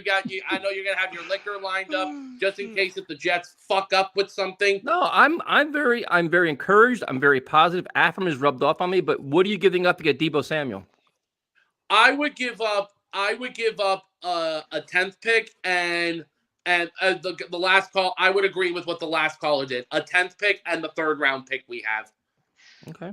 But Tyrone, now, hang on. I just got a question to ask you. If let's say the Jets don't trade the number 10 overall pick, we're number 10 is here. We're on the clock. What are you doing at number 10? Are you going to go receiver or do you go offensive line? What would you do? Receiver. If I'm assuming that we're either going to go, well, that's I apologize because if we happen to go 4, we go corner, so you can take Gardner there. Then at 10 it gets interesting, man, because then it's like you need a pass rusher and a receiver there. So that's going to be a good question. Depends on who goes at 4, what you get at 4. Yeah, and we took Gardner at 4. If you get your corner at 4 and then Johnson. That's what I'm saying. Yeah, if you get Johnson at 10, Jermaine Johnson, and then you can trade up and get your receiver, move up for Watson or Pickens, somebody like that. Yep. No, here's the thing. There's one player I wouldn't want the Jets to take. If they take Singletary from LSU, because he's a player I don't want them to take because the thing is because he's a very, very injury prone. I would freak out. What position does he play? He's a corner from LSU. Stingley? Yeah, no, because he's injury prone. The guy. You said Singletary. Well, I couldn't pronounce his name right. Sorry. I don't know shit about the draft, and I was trying to figure it out. Hey, wait, Devin Singletary? Steve, good job tonight, man. You did a very good job. Hey, guys, thank you very much, guys. Thanks for having me on. Have a good night, guys. Bye-bye. Hey, Steve, man. You too, man. Family, bro. You're talking. You did good. Well, listen, man, I got a question, man. Yo, is Hutchinson's production because of the other kid that he on the other side? Jabo, whatever his name is. Jabo? Yeah. Is that something to do with it though? Like, you know what I'm saying? Because other than that, I'd say the same about Trayvon Walker with all the talent on the Georgia defense. Yeah, I mean, true indeed. Listen. They're discounting the Kobe Dean now. They're saying the defense was good around him. Yo, I mean, they had a good ass defense, bro. Yeah. Between linebackers. But you know the weird thing is though, like, and listen, I don't study college football. I don't watch tape. I don't watch the film. I don't do none of that bullshit. I just watch football games. And when you see a player that clearly sticks out and is a man amongst boys when you're watching the game, that's what sticks out to me the most. And that's what Dean did, man. Like, you watch a game, the guy is legitimately making plays all over the fucking field. That just speaks volumes to me. Like, and they're like, oh well, it was the guys around. No, he's making plays. Like, I don't understand how that's where the analysis kind of goes past me, where I kind of lose interest, because it just doesn't make any sense to me then. I understand you, because like the knock on Hamilton now is that he ran a slow 40 time, but his fucking tape didn't lie. The kid sideline to sideline. That's the shit that gets you, man, with this. That's why I hope that they don't overthink this, because listen, if your tape shows what you've done, because a lot of these guys run the 4.3 or the 4.2 or the 4.1, but they don't fucking play at that speed. They run, you know what I'm saying? If you're not playing at that speed, bro, you're not gonna. Well, it's also all of a sudden, I'm gonna coach him up to make him play like that. Dude, it's also like it's like a pile of clay you're getting. It's how do you mold it? How do you coach it? How do you maximize their potential? You're taking this kid that Kyle Hamilton can do so many different things. Can you take all his potential and do a lot with it? If you get a Debo Samuel, can you do all those good things with him, or you make him stagnant and one dimensional? It's all how you handle it, So we got plenty of people on hold here. So we're gonna go. Let's go. Where the hell is he? Blade. What's up, man? Hey, how's it going? Good. What's up, Blade? So I have a question for Tyrone this week. Tyrone, so I brought up the Debo Samuel taking the edge at 3, wide receiver at 10, whatever. And it seemed like no matter what anyone brought up, not just me, you were unhappy with everything we did. What to you is your scenario? Like dream scenario? At 4 and 10? Well, let's just say the draft in general. Like, okay. 4 and 10 mostly. Okay. Or how do we get our wide receiver? Okay. My dream scenario would be taking Thibodeau at 4, Sauce Gardner falls to 10, and trading our 35th for Debo and Denzel Mims, straight up trade. That would be my dream scenario. That shit ain't gonna happen. Hey, listen. I didn't say it was. He said, "Hold on." My man just said my dream scenario. That's my scenario. I would love to happen. Listen, my dream scenario. Listen, bro. Listen. Seriously though. I think that and we got Debo. I think we have to give up, our 35th and 38th pick, and I'll be fine with that. I would love to get Sauce Gardner. I really want a defensive end. I mean, I want to. So your main problem is paying him. Yeah, that's the one thing. Listen, at one point I did, but listen, I mean, I rewatched the show last week, and you made some great points last week. I'm going to be honest with you. Tyron was yelling at us last week. Anything to help our young quarterback get better. And just bringing in a guy like that, I'm saying, our coaches can use. He's a weapon, but he makes everybody else's job easier. So any receiver that we get in the building, I think is going to help. So I mean, and I would rather honestly get a guy like that, the kid from Washington, one of those guys in the building, just to help our young quarterback develop, so we can get that next step. I think that Elijah Moore is going to be good. So Tyrone, hold on. Did you give your perfect scenario 4 and 10? What's your best outcome on Thursday at 4 and 10? Realistic. Thibodeau and Gardner. Realistically, I think Thibodeau will be there. I think Thibodeau or Garner will be there 4. So I think one of those. I'm hoping it's Thibodeau. Garner's not gonna make it to 10. So if Garner's not there at 10 and we don't trade for somebody, I wouldn't mind London or Wilson. I would be comfortable with that. Good. I think that to me would probably be the best move. I think London probably more for me because he can high point the ball. I think he's a big target, kind of reminds you of Mike Evans out in Tampa. I think he has good speed. If he's healthy, I think that I wouldn't be mad at that at all. That would be a great scenario for us. So the big thing, it's kind of like puts a damper on your guys' show, but really, if we come out of this draft with well, I'm just saying, like, not your show, just the media aspect of it, right? I almost guarantee at the end of the draft, we're all like, oh my God, I loved it. I'm so glad what Joe Douglas did. Like, the only way we're all going to be pissed off, I feel like, is if we don't come out of the first round with an edge. Yeah. I mean, that kind of ruins the debate side of it is what I was trying to say. Yeah, no, you're absolutely correct. I think that one thing we've lacked for so long is an edge rush, and to me, I'm gonna be honest with you. My top three edges are probably different from everyone else's. My top three are Thibodeau, Johnson, and then Jermaine Hutchinson. That's my top three. This is my own opinion, but so if we come out, the only one I would be really angry at is Walker, because I hate these late risers out of nowhere that are just like, they're like the Golstons or the Jadavions that are just like whatever, Yep. They're not. Hey, bro, great. hold on, bro. Why you gotta bring that shit up, though, bro? Why you gotta say the I'm G just word, saying. bro? Like, yo, hey, bro, listen.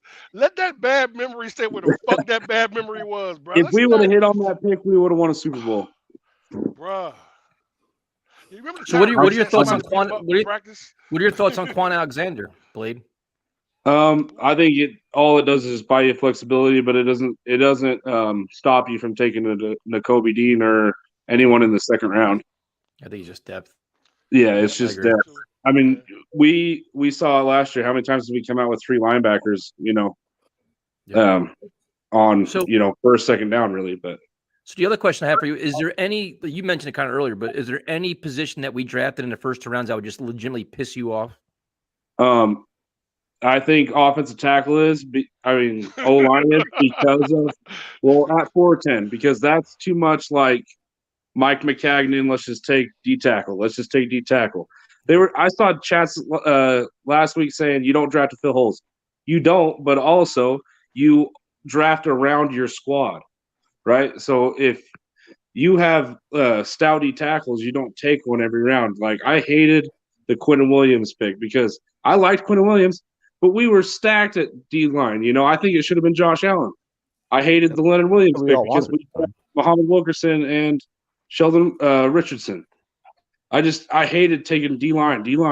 Like, that's not how you win, You got to have players everywhere. So you don't draft to fill needs. I get to fill holes, but also you can't take linemen the last 2 years in the first round.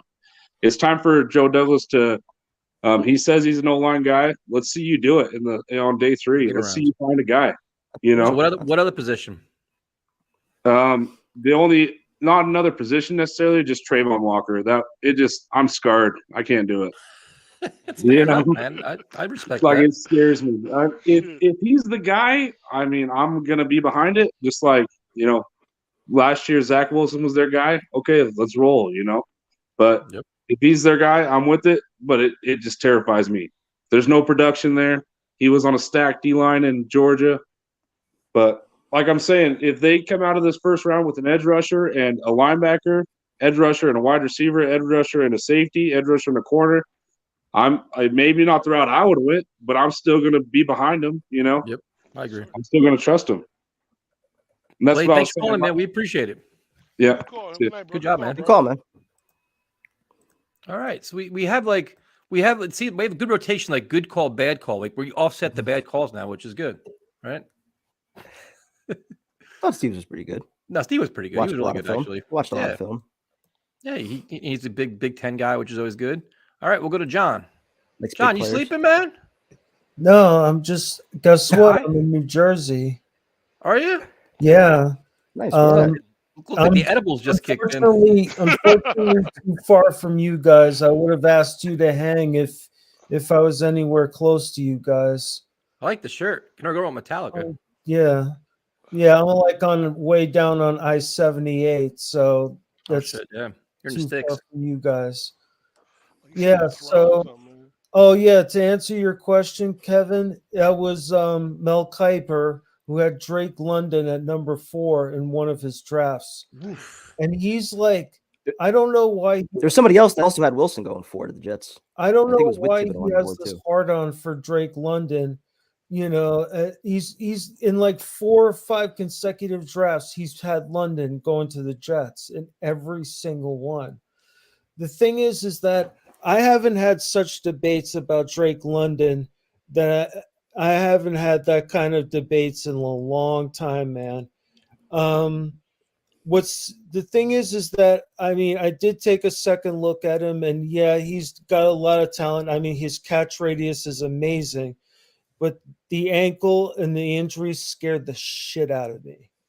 Absolutely scared the shit out, more so than Jameson Williams, because a broken ankle, and he's a 50-50 guy. Wait, what? So you're more worried about Drake London's ankle than Jameson Williams' injury?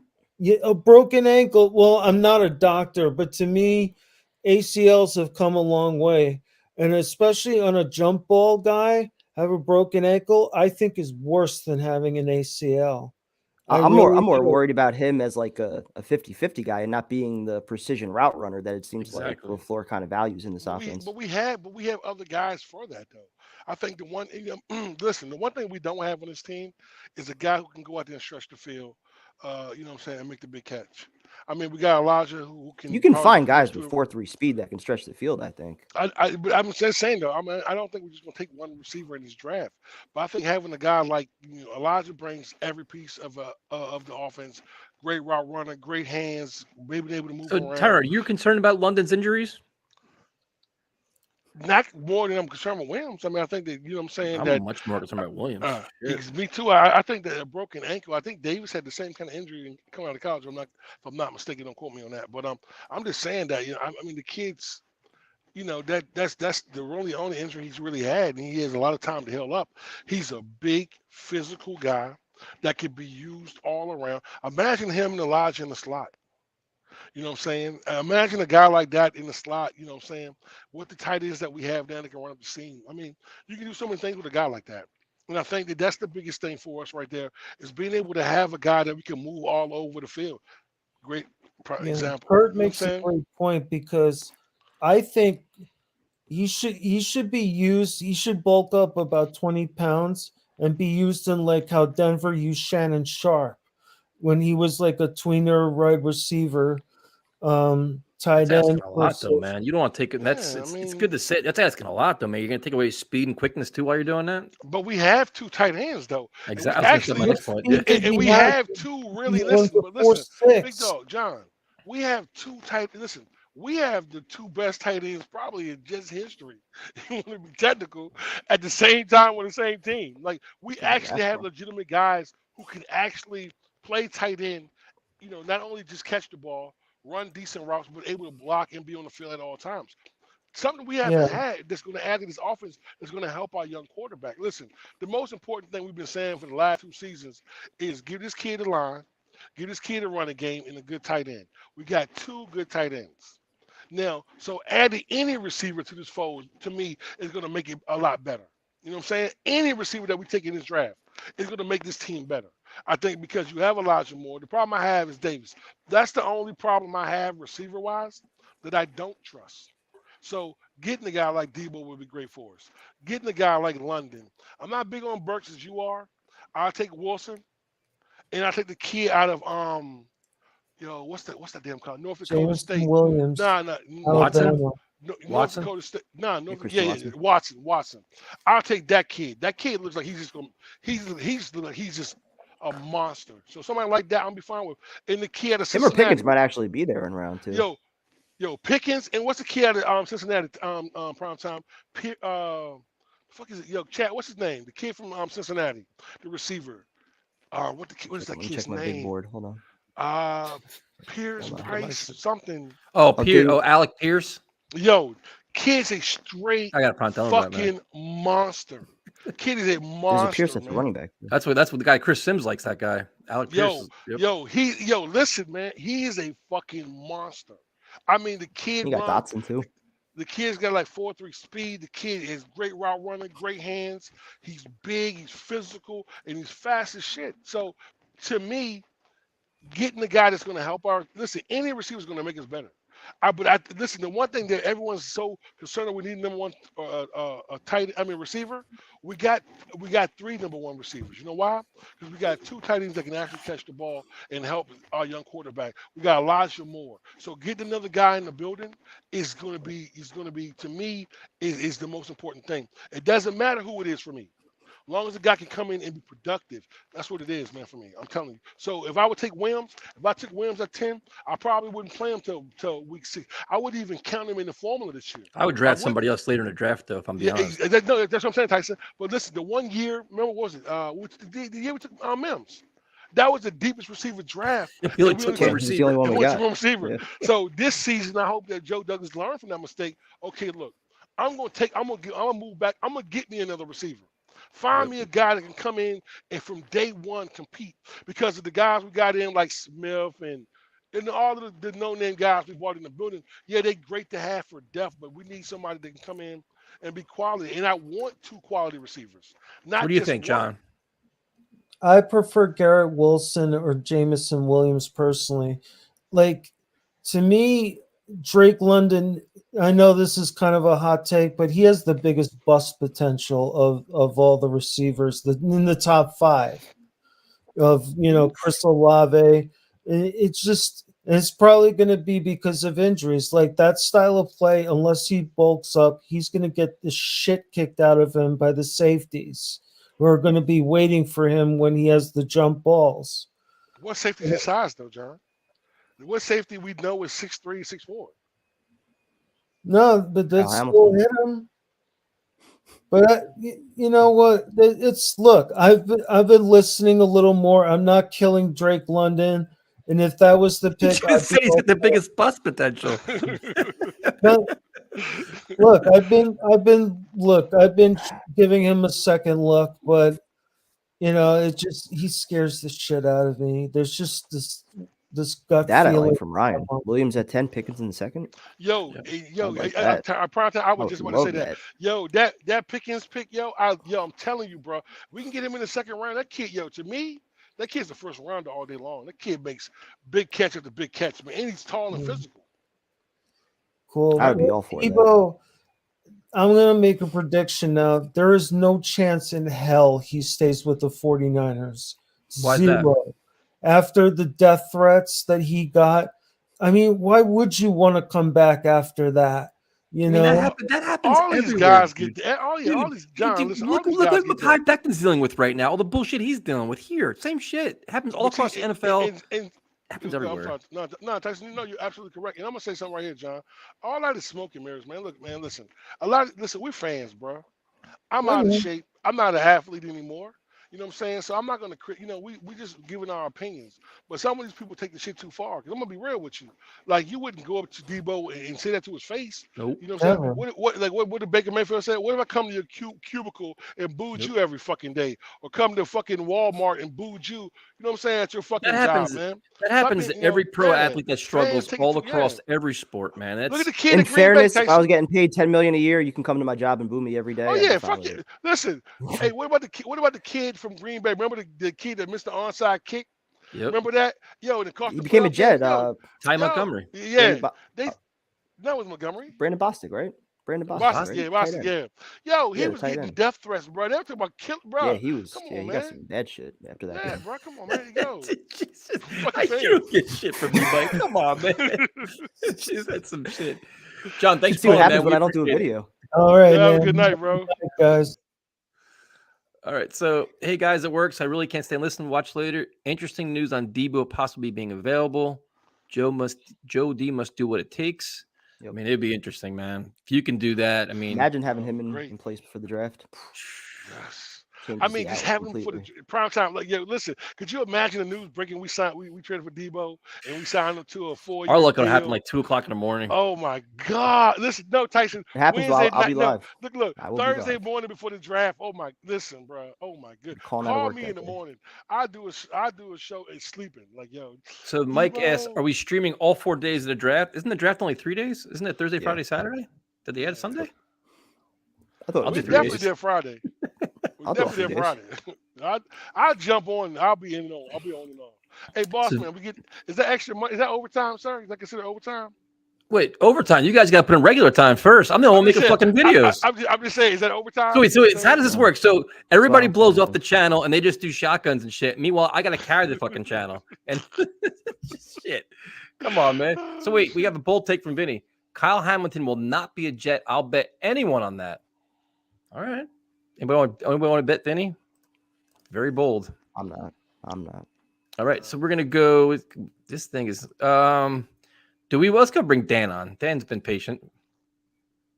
What's up, man? Oh, see, this is what I'm talking about. That's why you brought him on. Come on. That's what he bought. Exactly. He saw that jersey. You already knew what was coming on. I wish I had the music to play. Yo, what's going on, boss? We don't need the music. So what's the bet, Vinny? What's the bet? You choose your wager. I'm telling you, the Jets are going to pick Kyle Hamilton either at 4 or a trade down or at 10. Dude, they're different positions as well. It's not just your safety, not just your box. He's not Jamal Adams. It's like comparing D. Milner to Sauce Gardner. Like, enough. Like, do your due diligence on the safety. The safety is a fucking beast. He's a freak. The shit that he brings to the table, we have not had at the safety position in a long time, since I think probably James Hasty or even Eric McMillan back in the day, that will pound you to submission if you cross that middle or you go outside with your wide receivers. Guys, I don't understand the hate that Hamilton is getting. Dude, give me that guy all day at 4. I mean, my top 3 are Kyle Hamilton right there, Hutchinson, and Sauce. That's it. If those 3, but he's the number 1 player on your board. Damn, Vinny. Woo. What? Damn, Vinny. Yo, Vinny. He's the number 1 player on your board. Playing. No, my number 1 player is Hutchinson. Oh, okay. Vinny wants to bet you a shotgun at 4. Let's go. Let's do it. Damn, you ain't done. You can talk me into it at 10. At 4, I don't think I could do it though. Who your top 3 Absolutely. again, Him? Why not? Why, Kevin? Tell me why you would not choose Hamilton at 4. Let's say if your guys aren't there. Well, okay. So what's the top 3? Gardner, Hutchinson, Thibodeau are gone. All right. Gardner, Who would you go? Thibodeau. My first option would be trade down. Next, I'm going offensive line. I'm going to Kwanu probably. What would the offensive line bring available? Like, honestly, what would that offensive line bring you if the offensive line is already set? The only shaky part of that offensive line is your center. That's the only shaky part on that line. And obviously, yes, if you're only looking at this year, yes, that's the only. Yeah, if you're only looking at this year, absolutely. But again, are you going to pay Fant? Or if he has a bad year, you could let him walk. You could put that money towards somebody else. Is Becton going to stay healthy? I don't think the offensive line is as solidified as everyone makes it out to be. I think there's a good chance we end up playing this year, though. Because you're thinking a year in advance. You give him a year to learn the system. You incorporate him into some packages. You make sure that Zach Wilson has protection. He is your most important asset. I'm not risking getting him killed because one offensive lineman goes down and we have no depth. Right now, who's your backup tackle, McDermott? Tyrone is right. And I don't draft depth at pick 4 in the draft. Yeah, it's not for 1 year though. It's depth for 1 year. Prime time at 35. We're looking at it like 2022 is supposed to be a win now year. It's not. Listen, 35 or 38. Hold on. You just said something very interesting, Kevin. You said this is not a win now year. It's not. So when the Bengals started last year, they had that mindset. They had that mindset. That happens to the Jets this year. That would be great. Burrow, not a win now year. When you've got 4 picks in the top 40 and you just drafted a quarterback last year, your mindset's not all right. We're going for the Super Bowl this year. You're taking best player available. Bengals went on a great run. I would love for that to happen to the Jets, but to think that we're in position to do that this year, realistically, why not 2 years from now? What do we need 2 years from now? The Bengals, though. You get a best player available that's going to protect your quarterback. I don't see how that could be a bad thing.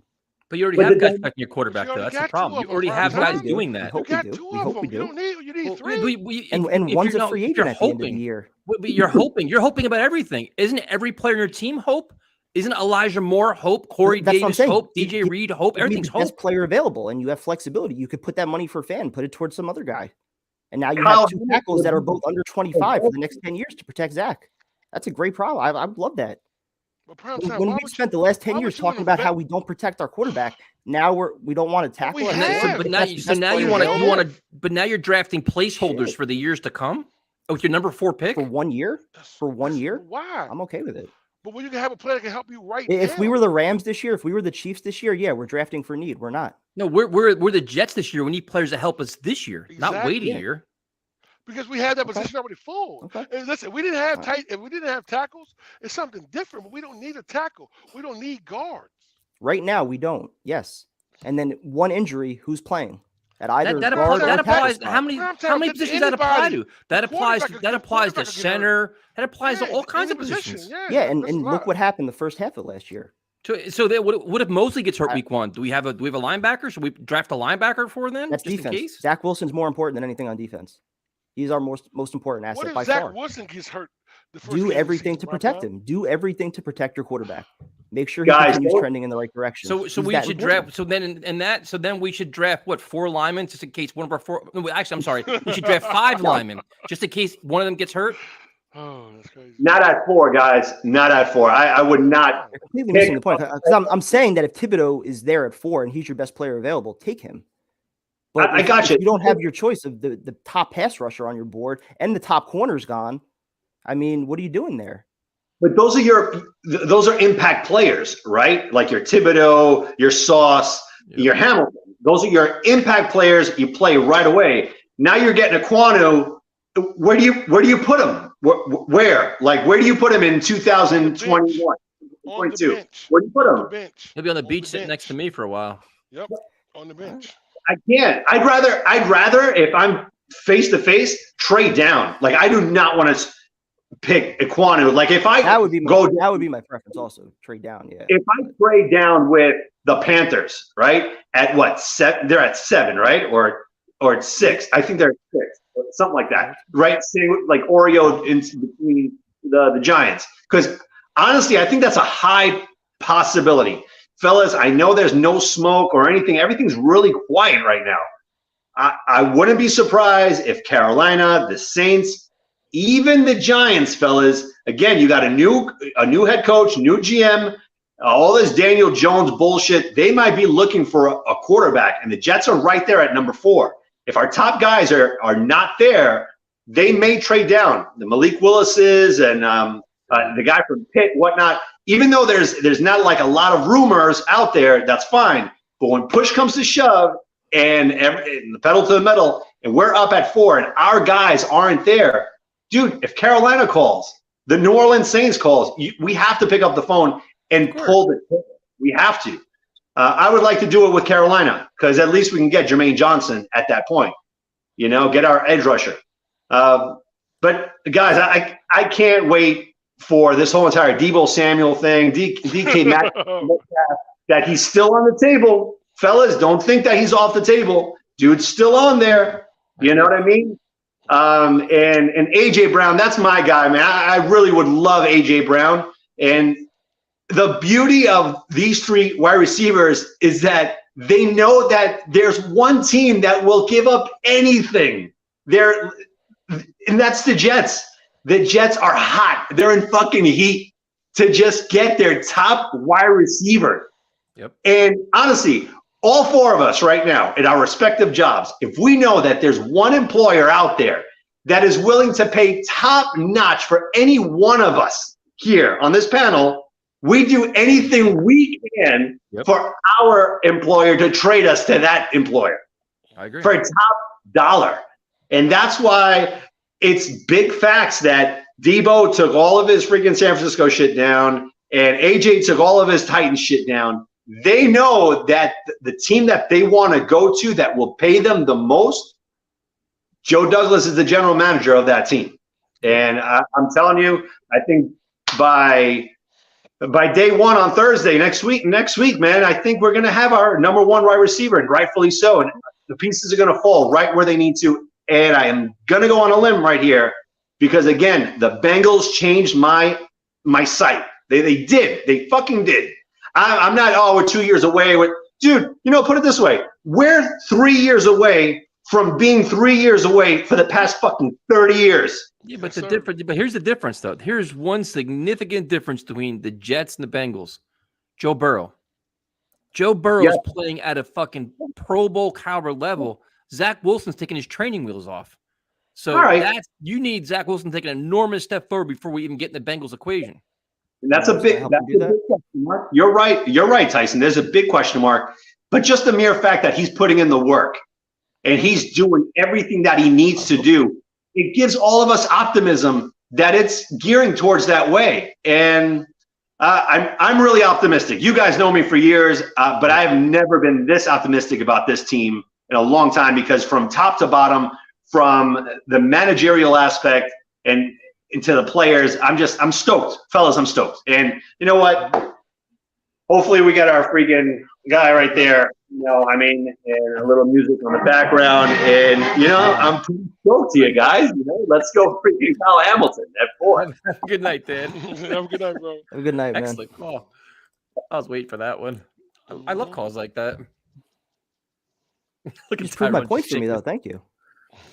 Now, Dan is on, Dan bring the fire, bro. He be on point with it, bro. But that's the only thing about this all the Jets comparisons to all these playoff teams that, we got to compete with them. Dude, that's all on Zach Wilson, man. Like, you could have the best free agency class, the best draft class. You could bring in Debo Samuel and AJ Brown, all these fucking guys. If Zach Wilson doesn't take a big step forward this year, it's not going to fucking matter. I'm not saying top 10 quarterback. He's got to be top 15 tops. He's got to be much better than he was last year, though. But I'm willing to do whatever it takes to make sure he gets to that level. But I'm not talking about players, though. I'm not talking about drafting anybody. I'm saying as a player himself, he must be much better, regardless of what's around him. But he's got to be a lot better. That helps him. But I also think as well, though, listen, if you improve your defense, you improve your running game, and you make things easier for him. Listen, the last 5 or 6 games of the season, the kid played his ass off. He played smarter. He took what the defense gave him. We've been asking him Sanchez was able to do when he had a ground and pound. Yeah, but listen, look at the defense Sanchez had too. He knew if he went out there and made a mistake, you keep the game simple for him. I think Zach makes a big impact this year. I think he makes a tremendous leap this year. I'm not looking for him to be top 15, but I think he'll definitely be 15, 16 through 20, 21. So, he'll definitely be that kind of quarterback this year. So if you challenge a caller to a bet, we got to bring the other person on. So Vinny, what up, man? What's up, big dog? Good evening, guys. Was the challenge accepted or not? Because I'm not backing off that. The last thing this team needs is a safety at 4 overall. If you're taking a safety at 4, you're telling me he's the 4th best player in the nation. He better be first ballot Hall of Famer. He better be Troy Polamalu on steroids. What about a 10? Hell no. Absolutely not. I mean, we need impact player. We need an impact player on defense, and I think Thibodeau fits the bill for me. I mean, who was the last guy that got us double-digit sacks? It was John Abraham. Do I need to bring up scary names from the past that we screwed up on? Quentin Copels, Dwayne Robertsons, so Vernon what about Golston. 10, though? Well, how does 10 hurt you? What's wrong picking him at 10? Because then we need to get an impact player on offense to help our quarterback, and then I think you take the best receiver available, whomever you consider that person to be. And I don't care who it is, whether it's Wilson, London, Williams, take somebody to help your young quarterback. And then at the back end of the draft, if you could do it again and trade back into the first round and maybe get the center or somebody else to help your young quarterback, I'm totally on board with that. What if you trade back up to get the safety? No, because we just paid Whitehead. What if they take the safety and trade back up? Why did they pay Whitehead? They paid Whitehead and they brought back LaMarcus Joyner on a 1-year deal. Either. Not getting paid anything. Yeah, Joyner but still, I mean, just like, do you expect? Is he going to be just repeat after me? Player in the nation? Repeat after me. I hate Hamilton. Just say it. It's fine. No, I don't hate Hamilton. I think he's a great player, but so you said he's not what we need right now. He's not what we need right now. So what? Okay, so tell me how you envision Hamilton. What kind of player is he, in your opinion?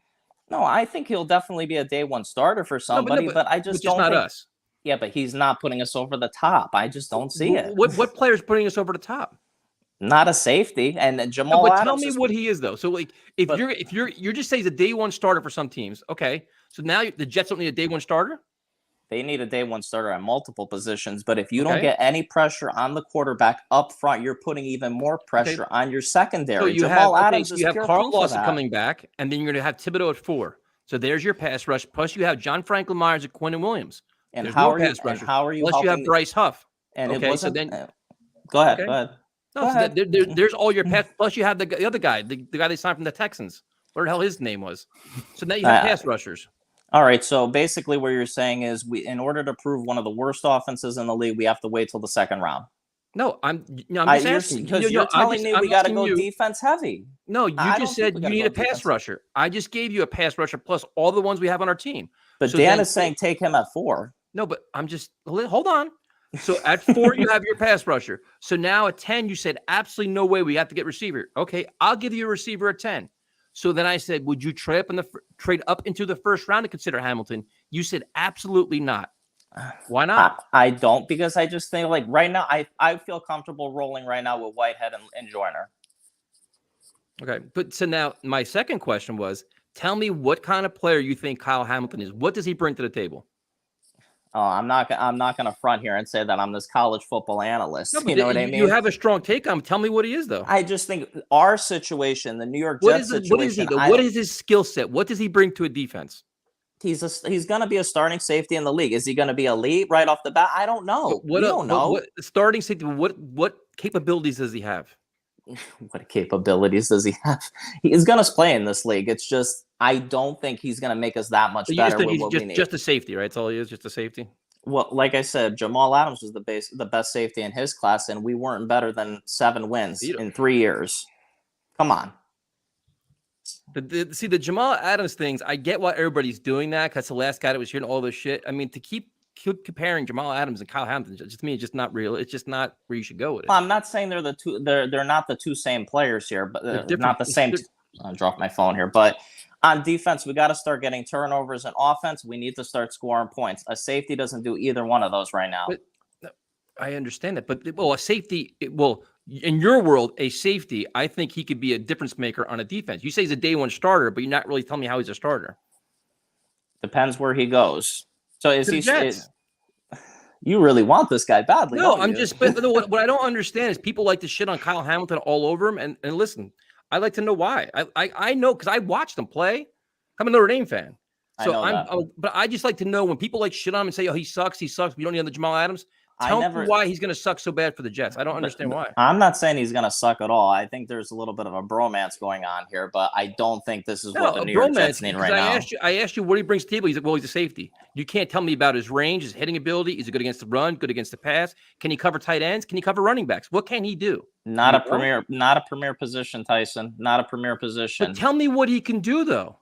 There's only so many premier positions. You only have so many draft picks. Offensive line, defensive line, your quarterback, your corner. I think I would value my corner a lot more than the safety. Okay. Tyrone, your thoughts? To each his own. No, I mean, listen, I mean, that's how he feels. I mean, so let me ask you a question, Vinny. So who would you take at 4? If the top 3 are gone, who are you taking? If the top 3 bookends are gone, who are you taking at 4? Well, tell me how the board falls. Hutchinson, Thibodeau, Gardner are gone. Hutchinson, Thibodeau, and Gardner are gone? Yeah. Is there a possibility we could trade out of 4? I mean, yeah. I mean, okay. I said no, so no. Nope. Who you thinking 4? Walker. Okay. I mean, listen, I'm not mad at that as much as everyone else will be. Now you're putting a gun to my head on that. I don't want to take Walker, but if you're telling me I can't trade out, I want somebody that could get sacks. Yeah, I feel you. Prime time? What do you think, Prime time? Well, I was just going to ask, any reason you like Walker over Johnson? Over Jermaine? Oh, I forgot about him. I totally forgot about him. Johnson. You got me there. I totally forgot about it. But you know what? A lot of things have been coming out that they've been doing more research on Jermaine Johnson than they have on Thibs. So that leads me to believe it seems like they're pretty high on Johnson. Yeah. Unless it's just smoke. They had him for the Senior Bowl, right? Right. Yeah, so they watched him. Yeah, they watched the kid work his tail off, and he was killing. That's where he really started to shoot up boards too, because he was like the late first round prospect at that point. Yeah, but I'm also not buying into all this hate on Thibodeau, his attitude, this and that. I mean, you put on the tape, and I've seen his highlights. I mean, it's real. If you pass on Thibodeau and you let him go to the Giants, especially to the Giants, I could just see him becoming the next LT, and that would make me sick. Would you take Stingley at 10? Good question. Probably not. Just because the injuries are very concerning. I mean, 2019 was a long time ago. Okay, fair enough. Vinny, thank you for calling in. It was fun debating with you. And so now, what did you guys bet? You bet a shotgun, right? Shotgun, right? Yeah. You could hold me to that. Jets will definitely not take Kyle Hamilton. I'm saying they don't take him. Period. That's the bet. Hey, so listen, after pick 10, baby, yo, somebody doing a shotgun. So we already know what it is. Listen, we all want the team to do well. I'm not here to fight. Sir. We all want we want the best team on the field possible. I want to win a Super Bowl just like you guys. Yes, sir. I agree. Just fun. It's just fun arguing. A lot of different ways to get there. Yeah. Wish me luck next Thursday, guys, if I can't tune in. Have a good night, man. Yo, wait, your baby's due, right? Thursday at 1:00, the first day of the draft. Yo, that's right, man. Good luck, man. Hey, bro, congratulations, man. Good luck, bro. Another Jets member to the family, baby. Do what you gotta do, brother. Thank you, guys. I appreciate that. Right, baby bro, Hamilton. Yes, sir. Yeah, you go buy my Hamilton jersey, yo. All right. Yeah, so, cool, do you guys want normal or chaos? All more chaos. Anybody? Tyrone? Normal. I'm always up for chaos. Normal. You got normal. What's up, man? Ryan time, why are you being a wuss? Huh? Why are you being a wuss? I got work the next day. I'll take a swig of beer for every trivia shot. I'm not doing a shot every trip. I don't know what your question is. Are you aware for all I know, you're going to be asking like who the backup tackle was in like 1987 for like week 13. Every question is in this book. How many pages is that book? When was the book written? Let's see. It was written. It's fairly new. It has Adam Gase in here. That's how new. All right. It's newer then. All right. How many? What room are you in right now? You changed your rooms on us. You changed the room up, yeah. Oh yeah. No, this is the room I'm going to be watching the draft in. Okay. What room is it though? Is it your man cave? It's the living room. It's right outside. It's a living room. Oh, how your dogs doing? Oh, they're doing fine. You know. Do you know where they are? I don't hear them.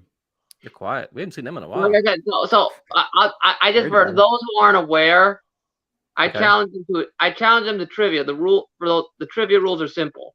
Every question they get right, they don't have to drink. Every question they get wrong, they have to drink. Every question they both get right, I have to drink. No, you didn't say drink. You said take a shot. Take a shot. Yeah. Shot. I'd take a sip of beer or something. I would do that. Yeah, but see, we gotta. I'll take a sip of something. Okay, we can water it. We can water it down. Okay, we'll water it down. Every question wrong, you take a swig of beer. Fine, but we have to have like some kind of. We have to keep the questions from like the 2000s and above. I can't be doing like 1970s. You can't go back to 1966. Who was the left tackle in 1961? Didn't you see the DM I sent you of like a brief summary of every chapter? Oh no.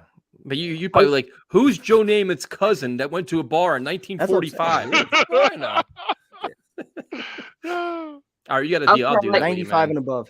95 and above. All right. Here's one. I'll just read this one right now. Give Tyrone a sample trivia question. No, look, and here's the other thing. It's all multiple choice. It's multiple choice or true or false. Even better. Oh, perfect. I never get anything wrong. Multiple choice. Yep. Yeah, because if we'll all do. You do what we all did in elementary school. Just pick C when you don't know the answer. All right. No. So give Tyrone a sample question. Let's see how it is. Okay, sure. Okay. How many yards did actually no wait, I'll do how many field goals did Jim Turner attempt in the Super Bowl? Jim Turner's fucking 50 years ago. Give us something recent. Okay, here you go. All right. Who is the only quarterback aside from Joe Namath to be named to multiple Pro Bowls with the Jets? Give us what are options? Vinny Testaverde, Chad Pennington, Chad, right? It's Testaverde, isn't it? Did Vinny go to 2? He definitely went 98. Did he go again after that? Was it Chad? Chad. Yeah, the answer sheet. Ken O'Brien. Oh, sure. You didn't say Ken O'Brien. Dang. I did. I said Testaverde, Pennington, Ken O'Brien, Richard Todd. Oh. All right, give us another one. Okay. All right, let's pull up another one. Okay. Yeah, true or false? Brett Favre is the most accurate Jets quarterback in history who's thrown at least 500 passes for the franchise. False. Chad Pennington. Probably false.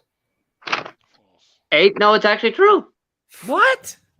This is some bullshit. He was there for a fucking half a season. Fuck out of here. This is ridiculous. Wait, you said minimum 500 passes? Who's thrown at least 500 passes. Damn. That's bullshit. He threw the ball 500 times that year?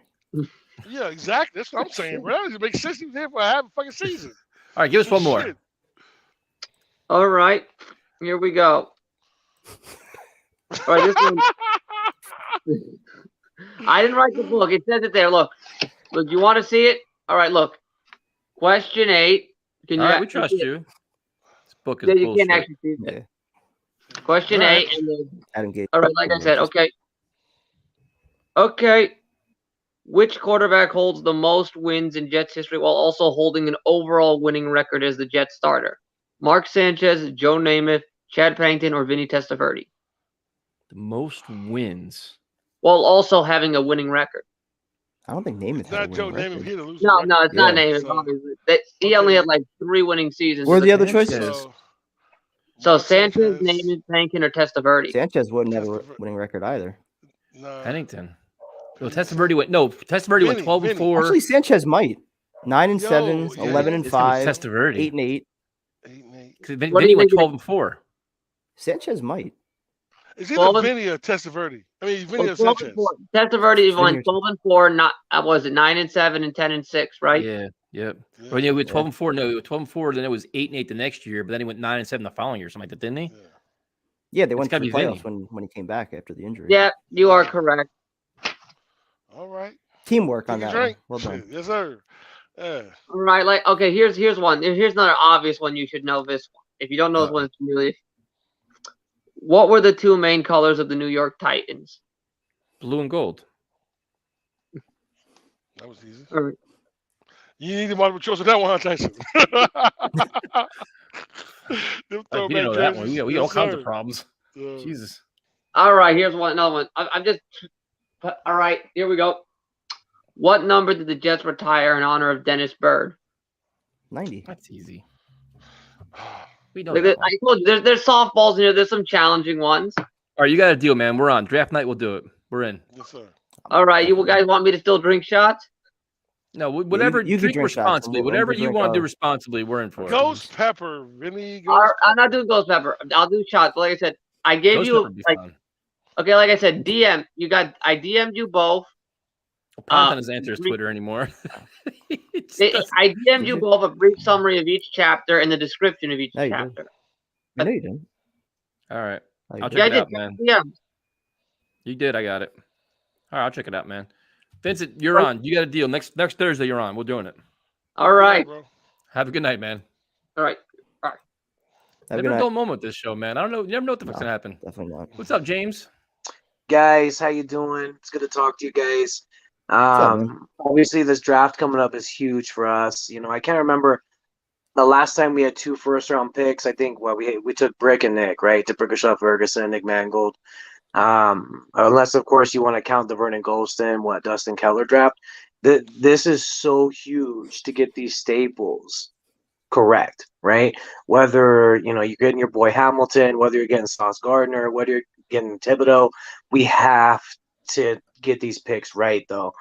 I love the banter, all the stuff on this conversations tonight, because there's so many different ways these picks can go, And one of the things that I wanted to ask you guys is when we think back to some of our Jet heydays, when we had that elite pass rush with a Sean Ellis and a John Abraham, right?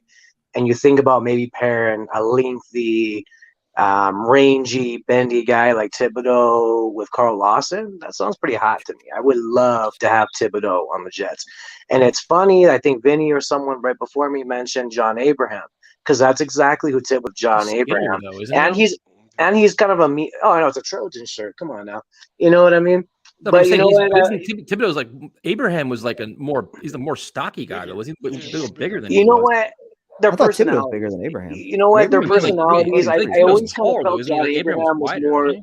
I always felt Abraham was kind of like a himself kind of guy. You know what I mean? Like, whatever, we're losing, but I'm getting my numbers, so whatever. I kind of see the same thing with Thibodeau, but we need sacks. We haven't had a pass rusher in forever, right?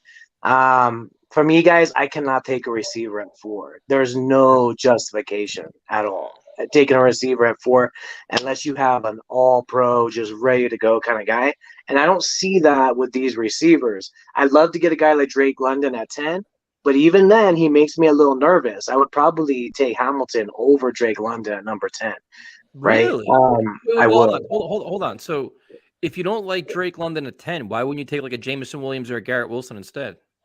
You know what? I thought about that, and I like Jameson Williams. I love his upside, his burner ability. And he reminds me of a guy, remember that running back who got injured from Miami way back when, Willis McGahee, right? And everybody slept on him, right? Yep. Oh, yeah, he was injured. And then he went on to tear up the Jets for years, right? Sure did. So I'm thinking about that too, It's just the gamble. I don't think we can afford the gamble if Jameson Williams is not ready this year, or he takes longer in his, recovery. I don't know if we can take that risk, So as a USC fan, you don't like Drake London? Oh, I love him. You know what I mean? I do. I really love him. If you don't love him, you love him, but I do. No, I do. Don't get me wrong. I do like him, but on the Jets, I don't know. With Zach Wilson, I don't know. I think he needs a different kind of quarterback. I think he needs somebody established, somebody who can, go with the cadence, boom, boom, boom, and hit him quick or hit him down the field. I'm dead serious. I just don't think that Drake London matches up with Zach Wilson. In order for Drake London to succeed, he can't work with a young quarterback? I don't think so. I think he's going to need a veteran. I think he's going to need somebody. You remember Mike Evans? When he went to Tampa Bay, he was good. You know what I mean? And I think he would be similar in New York, right? I think he'd be okay, but you want to have a surefire starter, not somebody who's okay. You want somebody who's going to come in and ball from day one. That's where I think if you can go get an offensive lineman, you can go get your boy Hamilton, you can go get, a lot of different directions. But if Drake London's a good player, wouldn't he make Zach Wilson better? It wouldn't be a bad thing to have him. I wouldn't go on a tirade if they had him, they drafted him at 10. I'm just saying, I think they could do better with other positions. I just don't know if. So do you think wide receiver is a need? I do. I do think it's a need, but do I feel like we need to address it in the first round? No, not necessarily. I don't. I think when you look at where would I take a receiver? Yeah, I would be. You know what? I would take somebody in the second round. You look at that kid from North Dakota State, right? He's a baller. You look at guys. I mean, look at our history as the Jets, right? You look at guys like Lavernius Coles, even Santana, like guys who are not your top receiver, but they can kind of trickle down into the rest of the draft. I would kind of build more of a stable of receivers in your second round, maybe your third, fourth. Wait. Wait, why? I don't know. Maybe I must be go ahead. I'm getting tired because now we're going into, because the Jets got Lavernius Coles in the later rounds, we could do it again. Why not just get your best available guys in the first round? Or do you think these guys are all ranked similarly, that there's not a big drop off from the first round to the second round? I do think that. So you think from the Garrett Wilson, Drake London, Jameson Williams at the top of the first round, there's not a big drop off to the end of the second round, middle second round? I don't. I think you look at some of those other receivers, you get into the Trey Burks, you know what I mean? I think there's some similarities to where you can wait in the second round and still get a solid receiver, right? Yeah, but do you want solid or do you want top of the line receivers? So you're saying, what's the difference between the solid and the top of the line?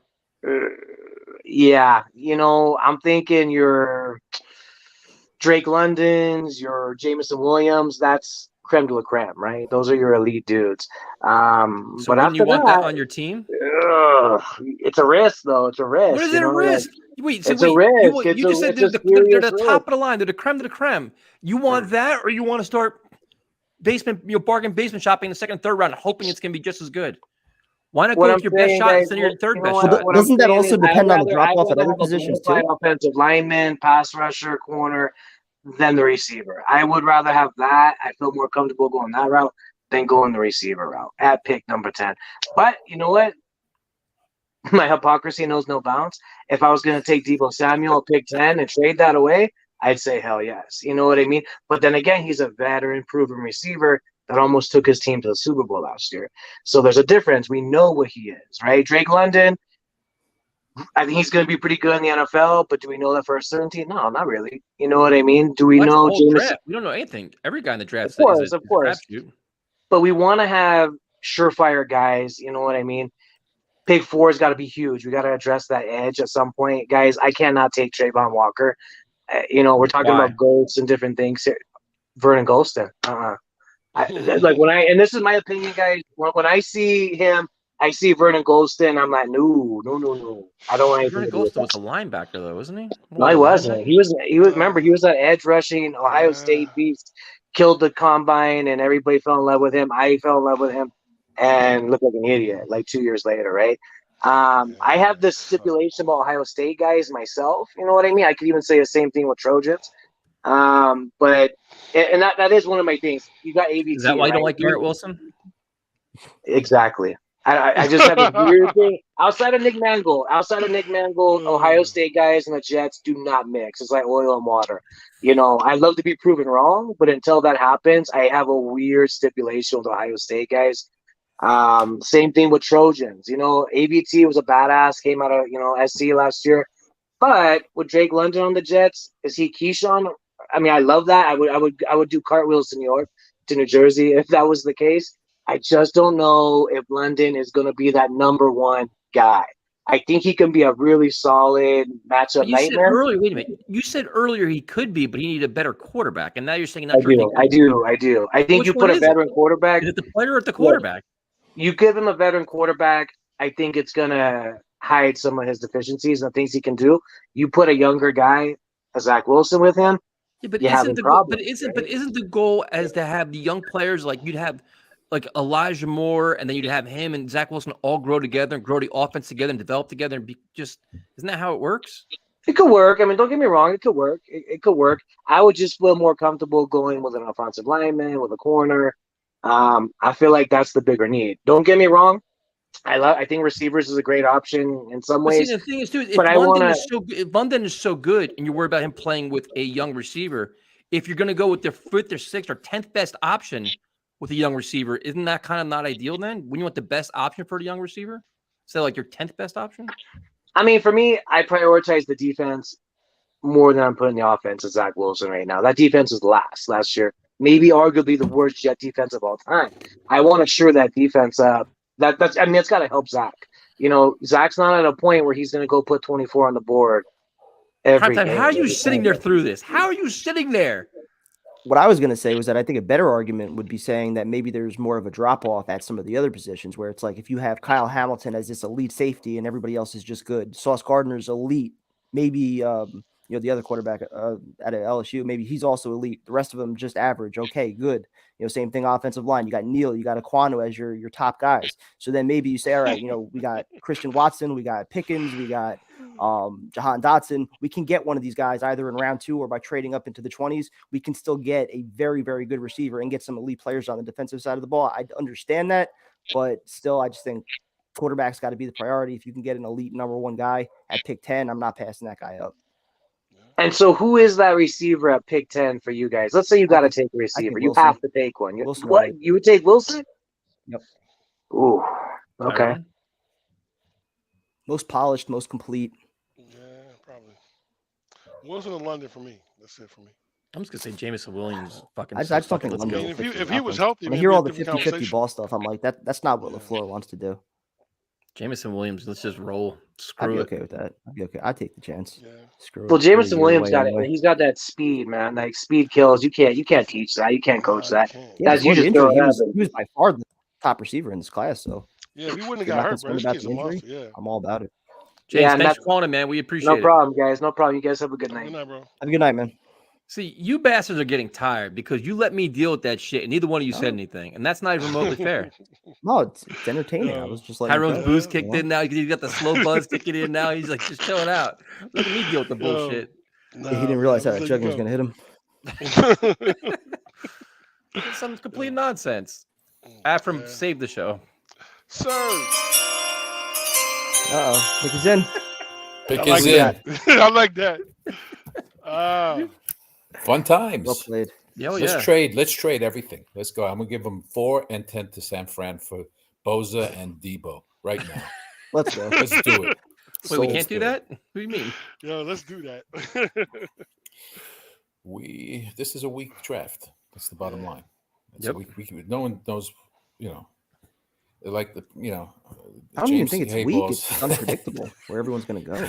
Gets me every time. Here. I think it's just not as strong as any other draft would be. No, it isn't. It isn't. And to say you don't take London at 10 because you have a rookie quarterback, but you're satisfied taking someone in the second round with the same quarterback. Makes no sense. Yeah. I mean, listen. I think he was just trying to say like London's maybe not as polished, or he needs the right offense in order to thrive, the right quarterback. I think this is the point of all of these guys need the right offense to thrive. The gap between the number 1 and the number 5 receiver is not much of a difference. I think he was trying to get. Listen, every week there's 5 different drafts. These guys mock draft 2.0, 5.0, 7.0. Yep. Every week it's a different guy. Mm-hmm. It is one of those drafts. It's just weak. So it sucks. It does. You just basically you're trying to pick who's. There's talent. It's a tier 2 level draft if you want to look at it that way. No one's sticking out. Every week somebody sticks out more than the other one. And then Thibodeau was like early in the season, he was the number 1. Then Neal was number 1. Now Neal is, who knows where he's going to drop. Then Aquano, where is he? Now Aquano, when he came in, everyone was thinking as a guard. He was much suited as a guard versus a tackle. Now he's the best tackle out there. So the only guys that haven't been moving up are the linebackers, and everyone's crazy about Dean and Lloyd, but they don't seem those guys don't seem to be moving up anywhere the past that. But see, Afram, just based on what you're saying right now is why I struggle to understand how everybody's gonna say, well, just trade back. I don't think there's gonna be players there that people are gonna covet so much to trade up for. Yeah, exactly. They're talking about like taking 2 quarterbacks in the top 10, which would be wild to me, but we're sitting there at 4. I honestly don't see a player being there unless, say, Hutchinson falls, but we take him.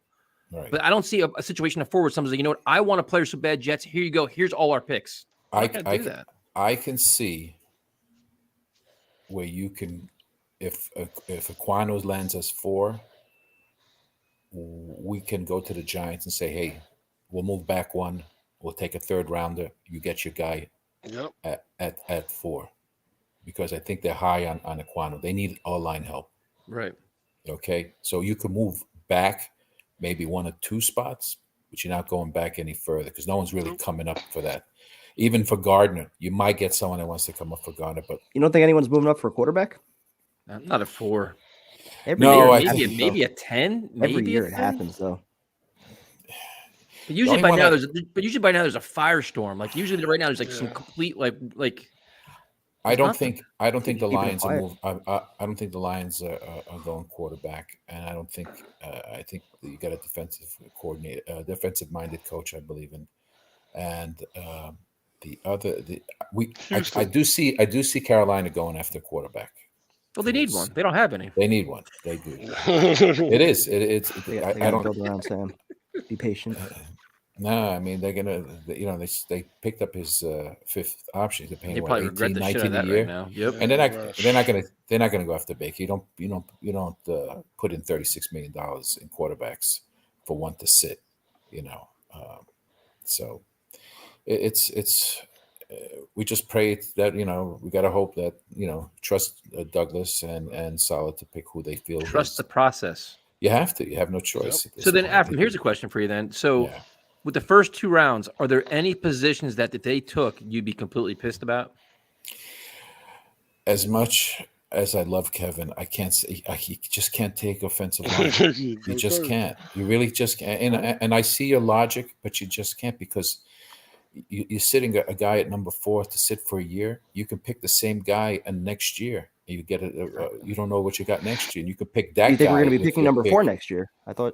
No, but you can get an offensive. Let's say we pick 15 or 20. You think there's not an offensive lineman that's what I'm saying. Right now, you can get a premium tackle. Like we don't know he's a premium tackle.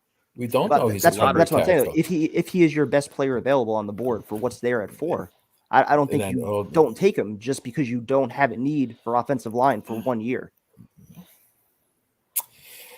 If that was the case, why get Laken Tomlinson? You would have drafted. Yeah. You're covered at guard and tackle if you get Aquano. Well, you've gotten. And again, that's you just could have put Aquano at guard at that point. You get flexibility going forward after that. But why pay $14 million or $13 million for a guy where you can get the guy for a 5-year contract? Who's that? Fant? Yeah, if you don't sign Laken Tomlinson, you would have gotten your guy at 4. No. you had much better chance of getting Ekwonu at 4. Or maybe I'm just scarred from watching quarterback. You've been after scarred quite a quarterback. bit. No, Yes, absolutely, and I want to make sure that doesn't happen to Zach. Yeah, So right now, I know you hate when I think this way, but realistically, every year, realistically, there are multiple injuries on the offensive line. And I just want to make sure that if you do have something significant, he picks up in the later round. But see, instead of trying to take Ekwonu and have him sit for a year and using a valuable draft resource, they should have, in your case, you should have did better in free agency and had a stout backup behind all these guys where you feel more confident about it. I prefer more of that. We're in a situation where our top 4 picks have to be starters. Yep. This year. Playing this year. Yeah, because I'll be happy with 3 out of 4. Listen, everyone wants to talk about the Bengals, but let's be honest. And you made that point. They finally got their quarterback, but they've been picking high for the past 8 years. So they've built a team ready and waiting for that quarterback. And until they got Jameis Chase there, who played with him, that's when they succeeded. And you'll see they'll probably go offensive line now, or they've bolstered. They have to, because Burrow took a beating last year. And but I'm saying that it's not like overnight they became Super Bowl contenders. Right. They've had a team. It's just they didn't put it together. They were picking high up till nigh in multiple rounds. We were, like I keep saying, we were in a situation where we just didn't have any draft capital because we were giving it away for players. We're finally building a team with depth. We didn't even have depth. We saw that last year. Yep. So it's just like you said, Tyrone. We got 4 and 10, and it's not like we're so excited about it. We're stressed out about it. The only draft that we had, something like a draft where we have 4 and 10, we should be really, being able, like what you said. You said the most important thing. We have to come underway with 4 and 10 have to be starters. They have to be contributors. So taking a tackle at that point to sit on the bench makes no sense. And it's easy to say we trade back, but who's coming up? Who's coming up? Exactly. That's in a good draft, you can do something like that. I think 10 will be easy to move back from the 4. And we're in a position, if someone wants to move up for that player must be that good. Why are we giving up on that player? Exactly. If the player's that good, we probably move ourselves. Exactly. But I mean, let's be positive, because things have been positive for us. Let's hope, that. What's our cap number right now? How are we doing with cap space? Still the same, 17.8.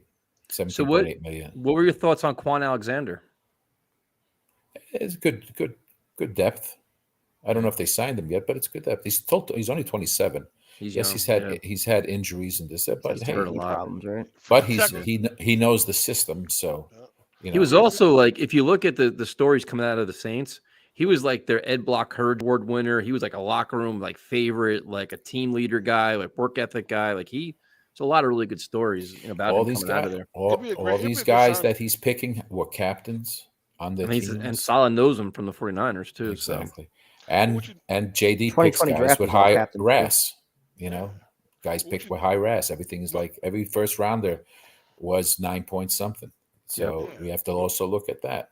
But what you're doing is just changing the culture. You're bringing exactly in something we kept saying we were going to do, but they actually, you got to give them credit because they've been doing it. They're getting captains, leaders, strong guys in to come in and just say, look, we're going to change this shit right now. We're not going to keep waiting around for it. Let's do it. In order to be successful, you have to have a plan and you have to stick to it. Yep. You just can't, you can't change every 2 years. It hasn't worked and it'll never work. Because the next guy thinks he's the next genius and he's going to, change everything around. Okay. It's, but let's be positive. Let's not think the worst that this guy's going to get hurt. We need this guy back. We need backup for everybody. Tell him, Matt. Tell him he's right there. No, just for my quarterback. Yeah. But your quarterback is important. Let's look. If we're playing backup cornerbacks, I don't care. If we're playing backup linebackers, the defense is probably going to suck. We can live with it for a year. Zach getting his ass beat for another year, I can't live with that. All right. But if we've reinforced the O-line and the last 5 games of the season, if you want to look at that, take that into consideration. And tight ends. Now he played well. Didn't throw an interception. He was throwing good balls. To who? To third, fourth, fifth stringers, and he was doing great. He looked good. Now he's getting back his prime players. Yep. And he's got a line, and he's got tight ends. Okay. Year 2's a lot more. Yep. Okay. So everyone thinks leave no stone unturned. Don't be surprised if he doesn't take a a wide receiver in the first round either. I'll riot. Yeah, you could riot, but you don't be surprised. I'm going to riot. Stay tuned for this week. If we come out of the first round without a wide receiver, stay tuned on Thursday night. I'm going to be drunk and rioting. Yeah, he may take what's his name, Hamilton at 10. Then we could talk about things a little bit. Then I can be a little bit calmer because then we could trade up for one. Yeah, he's a guy you can do a lot with. Oh, I agree. He's not just a safety. You can do a lot more with Hamilton and different. Absolutely. And a good defense. There's different schemes. Remember, they play a lot of 4-2-5. Absolutely right. He falls right into the wheelhouse. Yep. There you go. So that's Ephraim, thank you for bringing positivity to this. You calmed us all down. We appreciate it. We wait for that pick coming in. Yes, sir. 9 days. Have a good night, man. Have a good night, man. Well, have a good night, man. Bye-bye. All right. So it looks like our other guest is not there. So we want to thank you guys for joining us. We definitely appreciate it. Where'd Jose go? I don't know. He wasn't there. So we'll be back. What's today? What are we doing Friday night USFL? I'm in. I should be in. We'll do one more Generals game unless they better win or we're out. Yeah, if they implode, then that's it. And then next week we'll do Tuesday and then Thursday, Friday, Saturday. And I have two special guests lined up. So stay tuned to some upcoming videos. Yes, so we'll talk to you guys later on. Later. Have a good one.